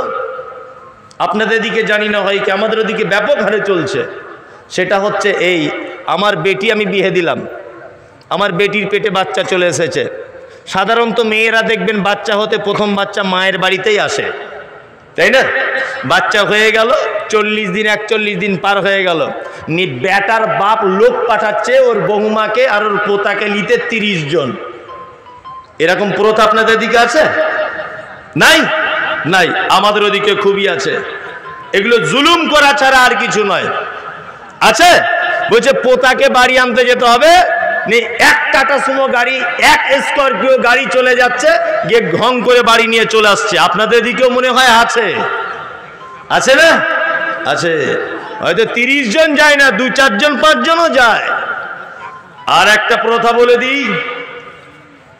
আচ্ছা বলুন তো, পৃথিবীতে যত খাদ্য আছে আল্লাহ নবীর ভাষাতে সব থেকে নিকৃষ্ট খাদ্য কি জানা আছে?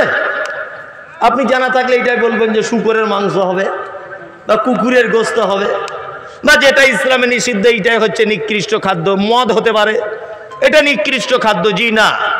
আল্লাহ নবী সাল্লাল্লাহু আলাইহি ওয়াসাল্লাম নিকৃষ্ট খাদ্যের বর্ণনা দিতে গিয়ে বলেছেন, বিবাহ কবুল বলার আগে বেটির বাড়িতে গিয়ে ঢং করে গিয়ে ওই দিন ধার্য করে, নাকি বিবাহের দিন রেডি করে, করে কি করে না? অমুক দিনে বিয়ে, 30 জনা গিয়ে ডেট করতে যাচ্ছে বিয়ের, ওটাকে আপনার ভাষায় কি বলে? বয়না। কি প্রফেসরের বেটা বয়না করতে যাচ্ছে? বেটি মানুষ করে রেখেছিল, 30 জনা যাচ্ছে বয়না করতে। ছি ছি ছি, এটা একেবারে নিষিদ্ধ। এটা ইসলামের কোনো প্রথাই নয়, কোন যুগে ছিল না এই পদ্ধতি। বর্তমানে এগুলো হচ্ছে, এগুলো মেয়ের বাপেদের প্রতি জুলুম, অত্যাচার ছাড়া আর কিছু নয়, অত্যাচার ছাড়া আর কিছু নয়। তবে আবার বিপদও আছে, যদি আবার ব্যাটার বাপ না যায়, মেয়ের বাপের তরফ থেকে এটা আসবে, তাহলে নিশ্চয়ই কোনো গন্ডগোল আছে, ছেলের নিশ্চয়ই কোনো গন্ডগোল আছে, তাছাড়া আসছে না কেন ওরা? জি, এরকমও ব্যাপার থাকে না? থাকে। আর একটা কথা বলে দিই, দাওয়াত খাওয়া প্রকাশ্যভাবে হারাম, এ দলিল আমি দিতে পারবো না। এইটা যেটা বলবো প্রকাশ্যভাবে হারাম, এটা আমি বলতে পারবো না। তবে আল্লাহ নবী সাল্লাল্লাহু আলাইহি ওয়াসাল্লামের একটা হাদিস দিয়ে আমি এটা প্রমাণ করতে পারবো। আল্লাহ নবী সাল্লাল্লাহু আলাইহি ওয়াসাল্লাম বলেছেন, ইয়া মাশারাশ শাবাব মান ইসতাতা মিনকুমুল বাব ফালিয়াতাজাওয়াজ। যুবক, তুমি বিবাহ করো, তোমার ক্ষমতা থাকলে বিবাহ করো। ক্ষমতার ব্যাখ্যা করতে গিয়ে ইমাম নববী 4টে কথা বলেছেন। 4টা ক্ষমতা বলতে 4টা। 1, শারীরিক ক্ষমতা থাকতে হবে। 2, তোমার ইনকামের রাস্তা ভালো হতে হবে। 3, সেই মেয়েটাকে যে বাড়িতে রাখবে ভালো প্রশস্ত একটা বাড়ি হতে হবে, তার ভিতরে কল, বাথরুম, গোসলখানা সব কিছু হতে হবে। 4, তোমার কথা অনুযায়ী তোমার স্ত্রী চলবে, এই ক্ষমতা তোমায় থাকতে হবে। এই 4টে ক্ষমতা থাকলে তবে তুমি বিবাহ করো। ও টাকা পয়সা কিছুই নাই, বিয়ে করে বসে আছে, 4 দিন পরে দেখবেন ডিভোর্স হয়ে গেছে, ইনকামের কোনো রাস্তা নাই, বিয়ে দিয়ে দিল। ইনকাম নাই, বিয়েও নাই, রোজা রাখতে হবে আর নিজের যৌবনটাকে দমিয়ে দিতে হবে, ওকে বিয়ে করা লাগবে না, ও এমনিতেই থাক, ইনকাম করতে জানে না কেন? এখন রাজমিস্ত্রি কাজে লেবারে গেলে 500 টাকা ইনকাম, ও বাড়ি বসে থাকে কেন? সারাদিন বসে বসে ঘুরছে, 10-20 টাকা যা পাচ্ছে লটারি টিকিট কেটে এনে একদিনে 1 কোটি টাকার মালিক হবে এই স্বপ্ন দেখছে, আর PUBG আর ফ্রি ফায়ার মোবাইল রিচার্জ করছে। কি করছে কি করছে না? জি। আর একটা বিবাহর ব্যাপারে আমি বলে দিয়ে যাচ্ছি, এটা ইসলাম সমর্থন করে না। আপনাদের দিকে বিয়েতে পণ প্রথা মনে হয় চলে না? চলে? খুব জোর না? কঠিন ব্যাপার তো। উনি আবার বলছেন খুব জোর করে চলে। আলহামদুলিল্লাহ, এরকমও লোক আছে অবশ্যই, যে 1 টাকাও লেইনি আমি, এরকমও লোক আছে, আছে না নেই? আছে, অবশ্যই আছে। আবার কিছু লোক আছে হাত এইরকম করে তুলেও নামিয়ে নিচ্ছে, মানে কিছু নিয়েছো, হাত তোলা থেকে বুঝতে পারছি কিছু দিয়েছো। আবার অনেকজনা বলছে যে আমার শ্বশুর খুশি করে দিয়েছে। তোমার শ্বশুর ছোট 1 টাকার কয়েন পড়ে গেলে লাইট দিয়ে 4 বার খোঁজে, আর 1 লাখ টাকার গাড়ি তোমায় খুশি করে দেয়? হ্যাঁ, বদমাইশির জায়গা পাও না। তোমার শ্বশুরের 1 টাকার কয়েন হারিয়ে গেলে লাইট মেরে দেখে, আর ওই 1 লাখ টাকার গাড়ি তোমার খুশি করে দেয়? জি, এটা ইসলামে বৈধ নেই। চলুন আপনাকে এই প্রসঙ্গে একটা কথা বলি। যারা পণ প্রথা নিয়েছেন, যারা নিয়েছেন, আপনি যদি একেবারে কনফার্ম হয়ে যান যে 100% এই লোকটা পণ নিয়েছে, আপনি অবশ্যই সামাজিকভাবে তাকে বয়কট করুন। যে আমি একজন সম্ভ্রান্ত মানুষ, আমাকে অনেকজন, আমাকে লক্ষ্য করে সমাজে অনেক মানুষ চলে, আপনি অবশ্যই বলুন যে এই বিয়েতে আমার মত নেই, আমি যাব না। দেখবেন আস্তে আস্তে আস্তে আস্তে করে এগুলো আস্তে আস্তে করে বন্ধ হবার লাইনে আসবে। অন্ততপক্ষে আপনি নিজে একটা পদক্ষেপ গ্রহণ করুন। যারা নিয়েছে তারা কত ভালো লোক, আপনাকে একটা উদাহরণ পেশ করছি, খুব মন দিয়ে শুনবেন। একটা লোকের বেটির বিয়ে 1 সপ্তাহ পরে, 1 সপ্তাহ পরে তা লোকটা গরু ছাগল বেচে, গরিব মানুষ, 2 লাখ টাকা এক জায়গায় করেছে, 2 লক্ষ টাকা এক জায়গায় করেছে। তা তখন ব্যাংক ট্যাঙ্ক ছিল না, বাক্সের ভিতরে রেখেছে। পাড়ার কিছু চোর তারা খবর পেয়েছে যে চাচা গরু বিক্রি করে 2 লাখ টাকা এক জায়গায় করেছে বেটির বিয়ে, তাই এই টাকাগুলো চুরি করব। চাচা চাচি দুজন শুয়ে আছে, বুড়া মানুষ ওর বেটিও শুয়ে আছে। এখন চোরগুলো রাতের বেলা এসে দরজা আওয়াজ করছে। চাচা বুড়া মানুষ, ও তখন হারিকেনটা ধরিয়ে বলছে, কারারে বাবা তোরা? বলছে আমরা কেমন হয় চাচা, একবার দরজাটা খোলো। দরজাটা খুলেছে যেই, আর চোরেদের মধ্যে একজন বদমাইশি করে একটা ভাঙা বন্দুক এই জায়গাটায় ধরেছে। বলছে চাচা এটা কি বলো দেখি? বলছে বাবা বন্দুক। তো বলছে তোর এইখান থেকে চালাবো, এই দিক থেকে বার করব। সত্যি কথা বল, একটা কথা জিজ্ঞাসা করছি। বলছে কি বল? বলছে বেটির বিয়ে দিবি বলে যে টাকাটা রেখেছিস কোথায়? বলছে বাক্সের ভিতরে। চাচা ভয়ে বলে দিয়েছে। এখন চাচিরও ঘুম ভেঙে গেছে, ও এসেছে, এসে চোরগুলোর পায়ে জড়িয়ে ধরে গেছে। দেখ বাবা, সোনা আমার, মানিক আমার, চাঁদ আমার, হীরের টুকরা, 2 লাখ টাকা মাত্র রেখেছি। প্যান্ডেলের বায়না দেওয়া হয়ে গেছে, মিষ্টির দোকানে বায়না দেওয়া হয়ে গেছে, গোস্তের দোকানে বায়না দেওয়া হয়ে গেছে, সব কিছু রেডি। যদি টাকা নিয়ে চলে যাস, বেটিটার বিয়ে দিতে পারবো না। চোর কোনোদিন ধর্মের কাহিনী শোনে? বুড়িটাকে মেরেছে 1 লাথি, তো 3 ফুট দূরে গিয়ে কেউ কেউ কেউ কেউ করতে করতে ছুটেছে। এখন বুড়ো দেখছে তো ভাব খারাপ, আমাকেও মারবে।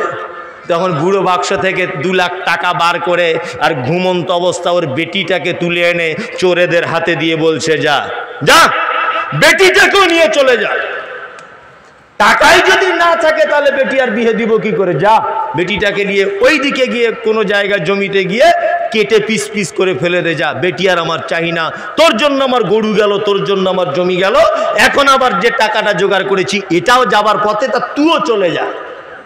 চোরেরা তখন বলছে, চাচা বেশি মাথা গরম করিও না, তোমার 12টা বাজিয়ে দেবো, টাকা দাও নিয়ে চলে যাব, তোমার বেটি নিব না। বলছে কেন? বলছে বেটি নিয়ে গেলে রাস্তাতে সিভিক পুলিশেরা যদি ধরে তাহলে বিপদে পড়ে যাব, শুধু টাকাটা দাও, গুনে নিয়ে চলে যায়। তাহলে চোরেদের একটা বৈশিষ্ট্য হলো কি? চোরেদের একটা বৈশিষ্ট্য হলো এই যে শুধু টাকা লিবে, বেটি লিবে না।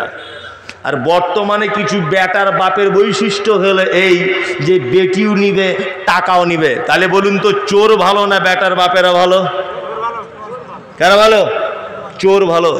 চোরেদের কোয়ালিটি আছে, ওরা বেটি নিবে না, শুধু টাকা নিবে।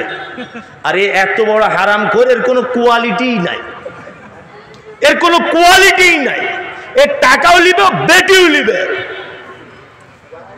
বেটিটা লিলি খুব ভালোই হলো, বৌমা করে এনেছো বাড়িতে। তা বাচ্চা মেয়ে, মাটির বাড়ির মেয়ে, দুতলা বাড়িতে বিয়ে হয়েছে, কাঁচের গ্লাস শাশুড়ি দিয়েছে মাজতে পরিষ্কার করতে। তা কলের কাছে গিয়ে পরিষ্কার করছে কাঁচের গ্লাস, ফট করে একটা গ্লাস হাত থেকে পড়ে গেছে। জীবনে তো মেজে অভ্যাস নেই বাচ্চা মেয়ে। তখনও শাশুড়ি মিষ্টি করে বলছে, তুমি কি এর আগে কোনোদিন কাঁচের গ্লাস চোখে দেখোনি বৌমা? আচ্ছা বলুন তো এই ভাষাটা মেয়েটার জন্য আনন্দদায়ক না বেদনাদায়ক? বেদনাদায়ক।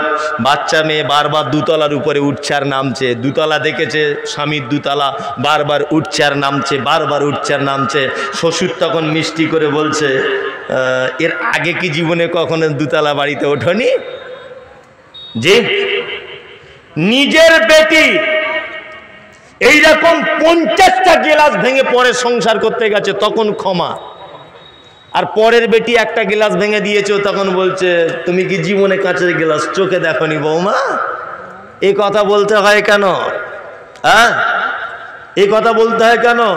অনেক শ্বশুর মশাই বর্তমান বাজারে অভিযোগ করছে গ্রামের মোড়লদের কাছে, বৌমারা দেখছে না, বৌমারা দেখছে না। বৌমা দেখবে কেন?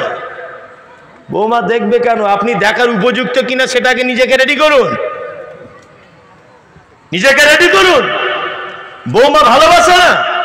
আরে রাস্তার একটা কুকুরকে যদি আপনি 4-5 বার যদি চুচু চুচু করে ডাকেন, আপনার পিছন পিছন ঘুরবে।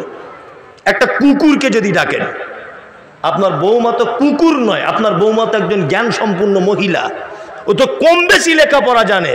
ওকে দিনে 5 বার মা বলে ডাকুন তো দেখি কি করে আপনাকে ও খেতে না দিয়ে থাকতে পারে। দেখুন তো আপনাকে কেন শ্বশুর বলে ও এত প্রাধান্য দিতে যাবে? আপনার চরিত্রতে এটা। আপনার মেয়ের যখন শ্বশুর শাশুড়ি আসে তখন মাছ মাংস ডিম পোলাও করেন, আর বৌমার বাপেরা যখন আসে তখন ডাল আর কচু আর পুঁই শাক একসঙ্গে রান্না করে দিয়ে দাও। জি, একই মহিলা রান্না করে। আপনার মেয়েরা যখন আসে তখন ভালো ভালো খাবার হয়, আর ওর বোনেরা যখন আসে তখন ভালো খাবার জোটে না। তো এমনিতে আপনাকে ধিক্কার জানাবে, জানাবে না? জানাবে। এই জায়গাগুলো তো অবশ্যই একটু অ্যাডজাস্ট করার চেষ্টা করুন, আল্লাহ তাআলার তরফ থেকে সংসারে বরকত চলে আসবে ইনশাআল্লাহ। আজিজ পণ যদি আপনি প্রকাশ্যভাবে জেনে যান যেটা ইসলামে নেই, এটা ইসলাম বহির্ভূত কাজ, এর থেকে দূরে আসুন, এর দাওয়াত খাওয়া থেকে দূরে আসুন। চলুন আর একটা দাওয়াত বাড়িতে আপনাকে মানা করে দিই। আল্লাহর নবী মানা করেছেন কি? বিশ্ব নবী বলেছেন কোন দাওয়াত বাড়িতে যদি বৈষম্য রেখে যদি খেতে দেওয়া হয়, একই প্যান্ডেল, ভিআইপিদের জন্য আলাদা, রিক্সা চালক পাড়ার গরিব মানুষ তাদের জন্য আলাদা, উভয়কে দেখতে পাচ্ছে, ওদের জন্য ইলিশ মাছের পকোড়া আর এদের জন্য সাদা ভাত আর ডাল আর গরুর মাংস, এই রকম বৈষম্য করে যদি খেতে দেওয়া হয়, ইসলাম এটাকে সাপোর্ট করে না। নাম্বার 4, আপনাকে কোনো বাড়িতে দাওয়াত করা হলো, আপনি দাওয়াত বাড়িতে ঢুকে গেলেন, গিয়ে দেখছেন দাওয়াত বাড়ি যে ঘরে আপনাকে বসতে দেওয়া হলো সেই ঘরের ভিতরে ছবি মূর্তি টাঙানো আছে, তাহলে আপনাকে ফেরত চলে আসতে হবে। নাম্বার 6, আপনাকে কোনো দাওয়াত বাড়িতে দাওয়াত করা হলো, আপনি গিয়ে দেখছেন সেই দাওয়াত বাড়ির ভিতরে ঢোল তবলা বাজছে, গান বাজছে, ডিজে বাজছে, তাহলে আপনাকে ফেরত চলে আসতে হবে। আমাদের তো কোনো বিবাহ শাদী বিনা ডিজেতে আজকাল হয়ই না, গান বাজনা ছাড়া হয় না। 5টা ভালো কাজ আপনাকে বলবো, 4টে বলা হয়ে গেল। নবীজি বলেছেন অতাসমিতুল আতেশে, অতাসমিতুল আতেশ, হাঁচি হলে কি বলতে হয়? আলহামদুলিল্লাহ। আলহামদুলিল্লাহ যে শুনবে সে কি বলবে? ইয়ারহামুকাল্লাহ। ইয়ারহামুকাল্লাহ যে শুনবে সে কি বলবে? ইয়াহদিকুমুল্লাহ ওয়া আসলিহু বালাকুম। এই 3 পর্যায়ের উত্তর আপনাকে দিতে হবে। 5টা ভালো কাজ বলে দিলাম, মানবেন না মানবেন ওটা আপনার ব্যাপার। তবে হযরত মুহাম্মদ সাল্লাল্লাহু আলাইহি ওয়াসাল্লামের হাদিস বাংলায় অনুবাদ করে দিলাম 5টা। এক পরিচিত অপরিচিত মানুষকে সালাম দিবেন। 2 অসুস্থকে দেখতে যাবেন। 3 জানাজার সালাত আদায় করবেন। 4 বৈধ দাওয়াত কবুল করবেন। 5 হাঁচি হলে উত্তর দিবেন। যে কাজ কথা বলতে বলতে এতদূর পর্যন্ত এলাম। আল্লাহ তাআলা আমাদেরকে পাঠিয়েছেন কেন পাঠিয়েছেন? ওমা খালাকতুল জিন্না ওয়াল ইনসা ইল্লা লিয়াবুদুন, শুধুমাত্র তার ইবাদত তার বান্দিগি করার জন্য। এখন আমরা ইবাদত বলতে কি বুঝি? ইবাদত বলতে কি বুঝি এবার আপনাকে বলি। আমরা ইবাদত বলতে বুঝি নামাজ পড়া, রোজা রাখা, হজ করা, যাকাত দেওয়া, এইগুলোই ইবাদত, তাই তো? জি না, এইগুলো যদি ইবাদত হবে তা আরো আনুষঙ্গিক যে কাজগুলো আছে এগুলো কি? এটা আপনাদের জানা আছে? এটা আমি সব জায়গাতে বলি। 1 গ্লাস পানি পান করতে গেলে কটা সুন্নত লাগে? একজন বলছেন 4টা, একজন বলছেন 5টা, একজন বলছেন 6টা। ওই ভাই বললেন 4টা। জি না, 1 গ্লাস পানি পান করতে গেলে 6টা সুন্নত লাগে। কটা? 6টা। জেনে যান। 1, দেখে পান করতে হবে, পানিটা দেখে পান করতে হবে। 2, বসে পান করতে হবে। 3 নিঃশ্বাসে পান করতে হবে। 4, ডান হাতে পান করতে হবে। 5, বিসমিল্লাহ বলে পান করবেন। 6, পান করা হয়ে গেলে বলবেন আলহামদুলিল্লাহ। এই 6টা পদ্ধতি। এই 6টা পদ্ধতিতে 1 গ্লাস পানি যদি আপনি পান করেন, ওটাই আপনার ইবাদত। জি, আপনি ভাত খেতে বসেছেন, আল্লাহর নবী বলেছেন ভাত খাবার আগে তুমি একটা দস্তরখান ফেলে নাও। বিশ্ব নবী বলেছেন তুমি যখন ভাত খাবে তোমার থালা বা তোমার বাসনের মাঝখানে যেন হাত মেরে দেবে না, কারণ মাঝখানে আল্লাহর রহমত বর্ষণ হয়, আল্লাহর করুণা বর্ষণ হয় প্রত্যেক পাত্রের মাঝখানে। নবীজি বলেছেন তুমি যখন হাত দিবে এক সাইডে তুমি হাতটা ভালো করে মাখিয়ে নাও। নাম্বার 3 আঙুল দিয়ে ভাত মাখিয়ে খাওয়ার চেষ্টা করবেন। 4 নম্বর, একটা হাঁটু এরকম তুলে আর একটা হাঁটু ভাঁজ করে ভাত খেতে বসবেন, এটা নবীজির সুন্নত। আর একটা সুন্নত হলো 2টো হাঁটু উঁচু করে বসতে পারেন, এটাও একটা হাদিসে রয়েছে। ভাত খেতে খেতে 1-2টো ভাত দস্তরখানে পড়ে গেল, আপনি তুলে নেবেন, তুলে নিয়ে আবার ওটা খেয়ে নেবেন। আপনাকে আবার বলে দিই, 1বার 2বার করে লোকমা তুলবেন আর খাবেন, আর কি মাঝে সাঝে আলহামদুলিল্লাহ বলবেন, বিসমিল্লাহ বলে খাওয়া শুরু করবেন। নিজের দিক থেকে খাবেন, বাসনের মাঝখানে হাত দিয়ে ভাত মাখাবেন না। আর কি করবেন? দস্তরখান বিছাবেন। 6 নম্বরে, ভাত খাওয়া হয়ে গেলে একটা দোয়া রয়েছে, আল্লাহর নবী শিখিয়ে দিয়েছেন, আলহামদুলিল্লাহিল্লাযী আতামানি ওয়া সাকানি ওয়া জাআলনি মিনাল মুসলিমিন। এই দোয়াটা পড়ে যদি আপনি ভাত খাওয়া শুরু করা আর ভাতের শেষ পর্যন্ত যদি এই পদ্ধতিতে যদি খেতে পারেন, তাহলে আল্লাহর নবীর কথা অনুযায়ী ওটা আপনার ইবাদত বলে গণ্য করে নেওয়া হবে। ওটা ইবাদত বলে গণ্য করে দেওয়া হবে। ইবাদতের জন্য মানুষকে পাঠানো হয়েছে, এটা এই পর্যন্ত বাদ দিয়ে দেন, আর এই ব্যাপারে বলছি না। নাম্বার 2, লিইউযহিরাহু আলাদ-দীনি কুল্লি। আল্লাহ বলছে পৃথিবীতে তোমাদেরকে পাঠানো হলো প্রত্যেক মতাদর্শের উপরে ইসলাম শ্রেষ্ঠ, এইটা প্রমাণ করার জন্য তোমাদেরকে পাঠানো হয়েছে। আচ্ছা, এবার একটা মজার কথা বলি, শিক্ষিত মানুষেরা খুব ভালো বুঝতে পারবেন। আচ্ছা বলুন তো দেখি, রাস্তা দিয়ে চলতে গেলে আমরা ডান দিকে চলি না বাম দিকে চলি? বাম দিকে চলি। এখন যদি আপনি মোস্তানি করে বলেন যে হাদিসে আছে আল্লাহ নবী বলেছে ডান দিকে চলতে হবে, হাদিসে কোন দিকে আছে? ডান দিকে।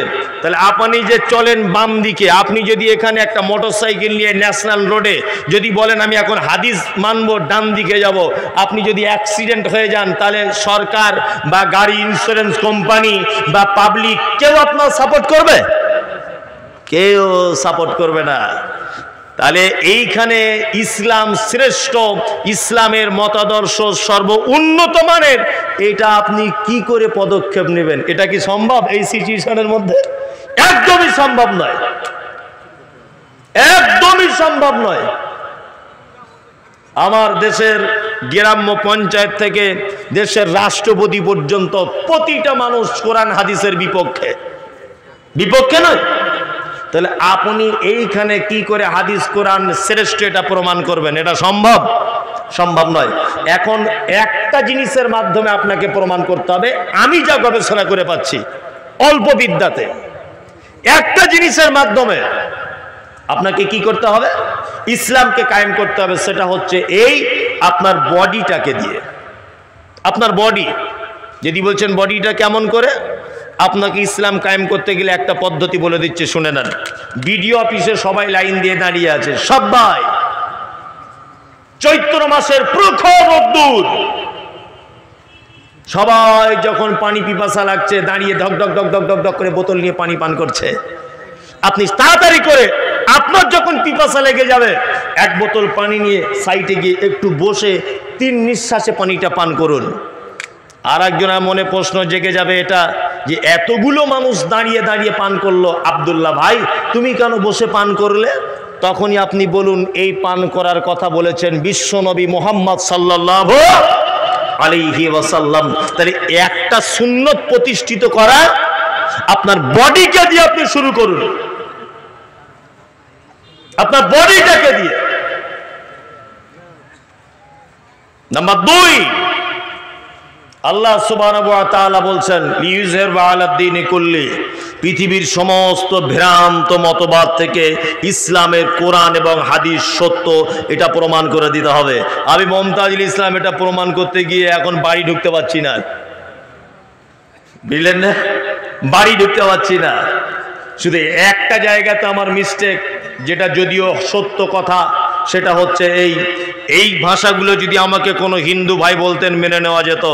একজন বড় বড় দাড়িওয়ালা লোক, বড় টুপিওয়ালা লোক, বড় পাঞ্জাবিওয়ালা লোক স্টেজে উঠে আমার নাম করে বলছে মুমতাজুল ইসলামের যেদিন জন্ম হয় সেদিন ওর বাপ বাড়ি ছিল না, ও বেজম্মা। এই ভাষা ব্যবহার করছে কে?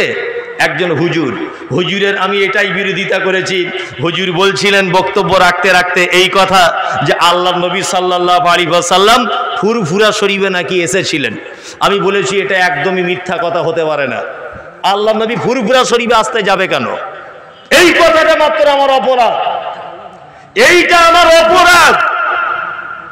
আজকে আবার একটা নতুন কথা বলে দিয়ে যাচ্ছি সোশ্যাল মিডিয়াতে, কালকে দেখবেন আবার আমার গালাগালি শুরু হবে। সোশ্যাল মিডিয়াতে ওরা বক্তব্য রাখতে রাখতে হুজুরেরা বলেছে যে ইমাম মাহাদি নাকি ফুরফুরা শরীফে আসবে। আমি মুমতাজুল ইসলাম এটা বলছি যে একেবারে 100 নয় 102% বললেও মিথ্যা হবে না, একেবারেই মিথ্যা। ইমাম মাহাদি আর জায়গা পেল না, ওইখানে ইমাম মাহাদি। আমি বলেছি তাবিজ ব্যবসা ইসলামে নেই, তাবিজ হারাম। আমি বলেছি মাজার পূজারি ইসলামে নেই, এটা হারাম। হযরত মুহাম্মদ সাল্লাল্লাহু আলাইহি ওয়াসাল্লাম থেকে শুরু করে আবু বকর, ওমর, উসমান, একজনেরও মাজার হলো না।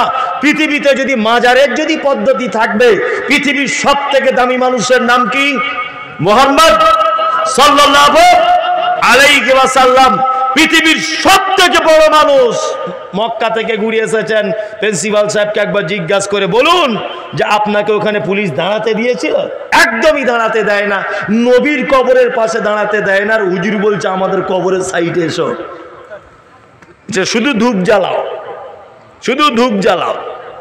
আমি তো বলে দিয়েছি কালকেও, আজকেও বলছি এটা। যারা যারা এই বক্তব্যটা পাওনি আজকে মোবাইলে নিয়ে নাও, যে হুজুরের যদি এত কেরামতি থাকবে, তা আমি মুমতাজুল ইসলাম সোশ্যাল মিডিয়াতে বক্তব্যের মাধ্যমে পীরেদের একেবারে বিরোধিতা করছি। তো পীর সাহেব কবর থেকে আমার মুখটা একটু এরকম করে বেঁকিয়ে প্যারালাইসিস করে দেখতে দেখি কেমন ক্ষমতা আছে হুজুরের, দেখি একবার। আমার হাত থেকে প্যারালাইসিস করে দিক হুজুর। আজকে 2 সপ্তাহ ধরে তো ওদের বিরুদ্ধে বক্তব্য রাখছি, করে দিক। নতুন গাড়ি কিনেছে, হুজুরের কাছে যাচ্ছে তাবিজ আনতে, বলছে গাড়ির প্যাসেঞ্জার বেশি হবে। তো হুজুর যখন ওর প্যাসেঞ্জার বেশি করে দিতে পারে, তো হুজুর আবার তাবিজ দিয়ে টাকা নেয় কেন? ও তাবিজ দিয়ে তো ব্যাংকের সব টাকা নিজের কাছে নিয়ে বসে থাকতে পারে। চিটিংবাজি করার জায়গা পাও না। আরে বোকা মানুষ বোঝে, শিক্ষিত মানুষ তাও বোঝে না। আশ্চর্য ব্যাপার, সারা ভারতবর্ষে যত মাজার আছে প্রত্যেক মাজারে ঢোকার আগে দেখবেন 20, 50, 100টা করে ফকির থালা নিয়ে বসে আছে। দেখতে পান এগুলো? মুম্বাই হাজি আলিতে গেছেন স্যার? গেছেন? সমুদ্রের এতে আছে ওই রকম জায়গাতে, আমিও গেছি দেখতে। দুই সাইডে বলুন কত ভিখারি, হাজার হাজার ভিখারি থালা নিয়ে বসে আছে। আর শিক্ষিত মানুষ, আপনার মতো সচেতনশীল মানুষ মরা মানুষের কাছে মাজারে চাইতে যাচ্ছে। আরে ব্যাপারটা ফকির বুঝতে পেরেছে যে ওদের কাছে গেলে পয়সা পাওয়া যায় না, ওই জন্য জ্যান্ত মানুষের কাছে থালা নিয়ে বসে আছে। আরে বোকা মুসলমান মরা মানুষের কবরে যাচ্ছে চাইতে। কি আশ্চর্য ব্যাপার, কি আশ্চর্য ব্যাপার। ফকির ব্যাপারটা বুঝতে পড়ে গেল, মরা মানুষের কাছে কিছু পাওয়া যায় না। আরে বদমেশ এটা বুঝতে পারলো না যে ফকিরও ব্যাপারটা বুঝে গেল, আমিও বুঝে যাব। আমি মমতাজুল ইসলাম বলে দিয়েছি, আবার বলছি, তাবিজের ঘর ভাঙবো ইনশাল্লাহ। ওই পীরগিরি আর হুজুরগিরি করে মুসলিমদেরকে বিভ্রান্তির পথে চলে দেওয়া অত সহজ নয়। আমি আপনাকে একটা গল্প শোনাবো, যেটা গতকালকেও শুনিয়েছিলাম কুচবিহারে। আজকে একটা গল্প আপনার সামনে বলছি। বাদশাহ শাহজাহানের নাম শুনেছেন? শুনেছেন তো? বাদশাহ শাহজাহানের দরবারে একটা লোক এসেছে, খুব মন দিয়ে শুনবেন, গল্পের মাধ্যমে জ্ঞান আছে। তার বাদশাহ শাহজাহানের কাছে লোকটা এসেছে, কাঁধে একটা লাঠি, পিছনে আছে একটা খাঁচা, সামনে আছে একটা খাঁচা। খাঁচা বুঝেন তো, যেটা পাখি রাখে। তা বাদশাহ শাহজাহান দেখছে যে ওর একটা খাঁচাতে পাখি আছে, আর একটা খাঁচা ফাঁকা। আর একটা খাঁচা কি ফাঁকা। তা বাদশাহ শাহজাহান বলছে, ভাই এদিকে এসো, এদিকে এসো। আচ্ছা তোমার একটা খাঁচাতে পাখি, আর একটা খাঁচা ফাঁকা কেন? তখন ওই লোকটা বলছে, হুজুর এই যে খাঁচাটা ফাঁকা দেখছেন, এটা খাঁচা নয়, এটা হচ্ছে পাখি ধরা ফাঁদ। বলছে একটা পাখি কেন আপনার খাঁচাতে? বলছে এই পাখিটাকে জঙ্গলে নির্জনে গিয়ে রেখে আসি, আর ও কুহু কুহু কুহু করে ডাকে, আর ফাঁদটা ওর পাশে রাখা থাকে, আর ওর ডাক শুনে ওর স্বজাতিরা ওর সঙ্গে দেখা করতে আসে, আর ওই আমার পাতা ফাঁদে পড়ে যায়। বাদশাহ শাহজাহান বলছে, পাখিটাকে এখানে দাও, তোমার কাছে যেটা আছে। পাখিটাকে দিল। বাদশাহ শাহজাহান সাথে সাথে দুখণ্ড করে দিলেন। এর সত্য মিথ্যা জানি না, এটা গল্পর আকারই আপনি নেন। বাংলা বইয়ে পড়ে বলছে, এটা হাদিস কোরআন নয়। দুখণ্ড করে দিয়েছে। পাখির মালিক তখন বলছে, বাদশাহ আপনি কি সর্বনাশ করলেন, আমার পাখিটাকে মেরে দিলেন। বাদশাহ শাহজাহান বলছে, ওই পাখিকে পৃথিবীতে বাঁচিয়ে রাখা উচিত নয় যে পাখি মিথ্যা অভিনয় করে তার স্বজাতিকে ডেকে এনে তার মালিকের ফাঁদে ফাঁসিয়ে দেয়। এই রকম পাখিকে পৃথিবীতে না বাঁচিয়ে রাখাই ভালো। আমিও মমতাজুল ইসলাম আবার বলছি যে হুজুরেরা বড় বড় পাঞ্জাবি পরে তাবিজ দিয়ে শিরক করে নিজেদের কাছে মানত মানিয়ে নিজেদেরকে পীর বলে দাবি করিয়ে নিজেদের বাপ দাদাদের পায়ে সেজদা করিয়ে মোমবাতি জ্বালিয়ে জাতিকে অধঃপতনের তলদেশে দিয়ে যাচ্ছে। আমার মনে হয় বাদশাহ শাহজাহানের মতো এই পাখির মতো সাজা এই হুজুরদেরও দেওয়া দরকার। কি বলছি বুঝতে পারছেন না? এই হুজুরদেরও দেওয়া দরকার। প্রত্যেক সগী আকীদার আলেম ওলামাদেরকে বলছি, যার কাছে যেমন বিদ্যা আছে, যার কাছে যেমন জ্ঞান আছে, যার কাছে যেমন ইলমিয়াত আছে, এই হুজুরদের পিছনে এদের ব্যাপারে সঠিক কথা বক্তব্য সোশ্যাল মিডিয়াতে ছাড়ুন। আপনার চ্যানেল থাক বা নাই থাক, নিজের ফেসবুক পেজে আপনি বলুন যে পীর প্রথা ইসলামে নেই, কোশ্চিন কালেও ছিল না, কিয়ামত পর্যন্ত থাকবে, এ কথা ভ্রান্ত। আল্লাহ তাআলার হক চলে এসেছে, মিথ্যা অবশ্যই পরাজিত ঘটবেই ইনশাল্লাহ। আমি যখনই এই হাদিসটার উপরে জোর দিতে গেলাম তখনই আমাকে গালাগালি দেওয়া শুরু হলো। বিনীত অনুরোধ আপনার কাছে, বর্তমানে ইসলাম কায়েম করার একটাই রাস্তা খোলা রয়েছে, সেটা হচ্ছে আপনার বডি দিয়ে আপনি ইসলামকে ঠিকঠাক করে মানার চেষ্টা করুন। আপনার বডি দিয়ে, আপনার নিজেকে দিয়ে ইসলাম কায়েম করুন। হারাম কাবা থেকে দূরে থাকুন, হালালকে বেশি করে ধরে নেন, আপনি ইসলামিক কাজগুলো বেশি করে আঁকড়ে ধরুন, অসামাজিক কাজ থেকে বিরত থাকুন। আপনি আপনাকে দিয়ে ইসলাম কায়েম করার চেষ্টা করুন। কি বলছি বুঝতে পারছেন? নাম্বার 3, আল্লাহ পৃথিবীতে আমাদেরকে কেন পাঠালেন? আল্লাহ তাআলা বলছেন, লিয়াবলুয়াকুম আইয়ুকুম আহসানু আমালা। তোমাদেরকে পৃথিবীতে পাঠানো হয়েছে একটা কারণে, তোমাদের মধ্যে থেকে সব থেকে ভালো আমল কে করবে এইটা জিজ্ঞাসা করার জন্যে। আচ্ছা, আপনাকে যদি আমি দুটো একটা ভালো আমলের কথা আবার যদি বলে দিই, ইনশাআল্লাহুল আজিজ মানা যাবে? জি মানা যাবে। যারা একটু নেতা নেত্রীর মতো মানুষ রয়েছেন, নেত্রী নয়, নেতা গোছের মানুষ আছেন, আপনাদেরকে সর্বপ্রথম একটা দায়িত্ব দিয়ে দিচ্ছি, যাদের গ্রামে একটু প্রভাব রয়েছে, এই হাদিসটা আপনাদের জন্য। হজরতে ওমারের নাম শুনেছেন? এই হজরতে আবু বক্কারের নাম শুনেছেন? খুব ছোট মানুষ ছিলেন নাকি? আল্লাহু আকবার। আবু বক্কার বিশাল বড় মানুষ। আল্লাহ নবী সাল্লাল্লাহু আলাইহি ওয়াসাল্লাম আবু বক্কারের ব্যাপারে বলতে বলতে বলেছেন, সারা পৃথিবীর মানুষের ঈমান যদি এই দিকে দেওয়া হয় আর আবু বক্কারের ঈমান যদি এই দিকে দেওয়া হয়, আবু বক্কারের ঈমান ভারী হয়ে যাবে। আল্লাহু আকবার। এই সেই আবু বক্কর সিদ্দিক রাদিয়াল্লাহু তাআলা আনহু, উনি খলিফা ছিলেন। জি কিছু বলছেন? বলুন। হ্যাঁ হ্যাঁ অবশ্যই অবশ্যই, ওটা আমার মাথায় আসে, বলতে হয় না, আমি ঠিক বলবো। জি, তা হযরত আবু বক্করের একটা আমলের কথা বলি আপনাকে, ইনশাআল্লাহ মানার চেষ্টা করব ইনশাআল্লাহ। হযরত আবু বক্করের একটা চরিত্র ছিল, ফজরের নামাজের পরে বাড়িতে স্ত্রীর কাছে যেতেন। হ্যাঁ, যাওয়ার পরে স্ত্রীর কাছে দেখা করার পরে হযরত আবু বক্কর মরুভূমির দিকে একটু আগিয়ে গিয়ে ঘুরতেন, পাহাড়িয়া অঞ্চলে। ওনার অধীনস্থ থাকা মানুষের মধ্যে কেউ বিপদে আছে কিনা, কেউ দুঃখে আছে কিনা। আল্লাহু আকবার। আমাদের গ্রাম্য পঞ্চায়েত প্রধান এরকম দায়িত্ব গ্রহণ করে? হ্যাঁ করে। আল্লাহু আকবার। হযরত আবু বক্কর সিদ্দিক রাদিয়াল্লাহু তাআলা আনহু, সিদ্দিক আকবর, বড় বিশ্বাসী। ফজরের নামাজ পড়ে বাড়িতে গেলেন, স্ত্রীর সঙ্গে কথা বললেন। কথা বলার পরে মরুভূমির একেবারে অলিতে গলিতে পাহাড়িয়া ভিতরে তিনি ঢুকে গেলেন।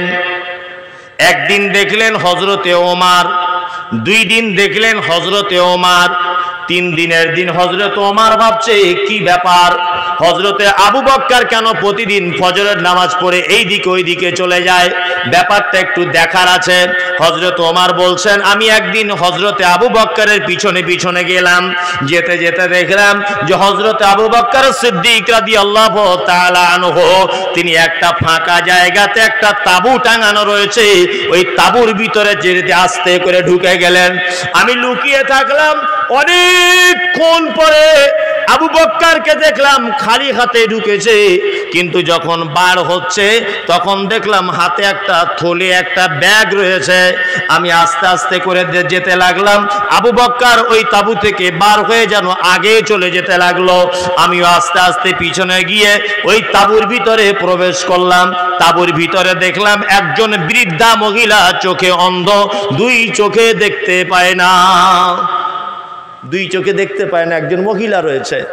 2টি শিশুকে দেখলাম, আর কিছু বকরি আছে তাদের বাড়িতে। আল্লাহু আকবার।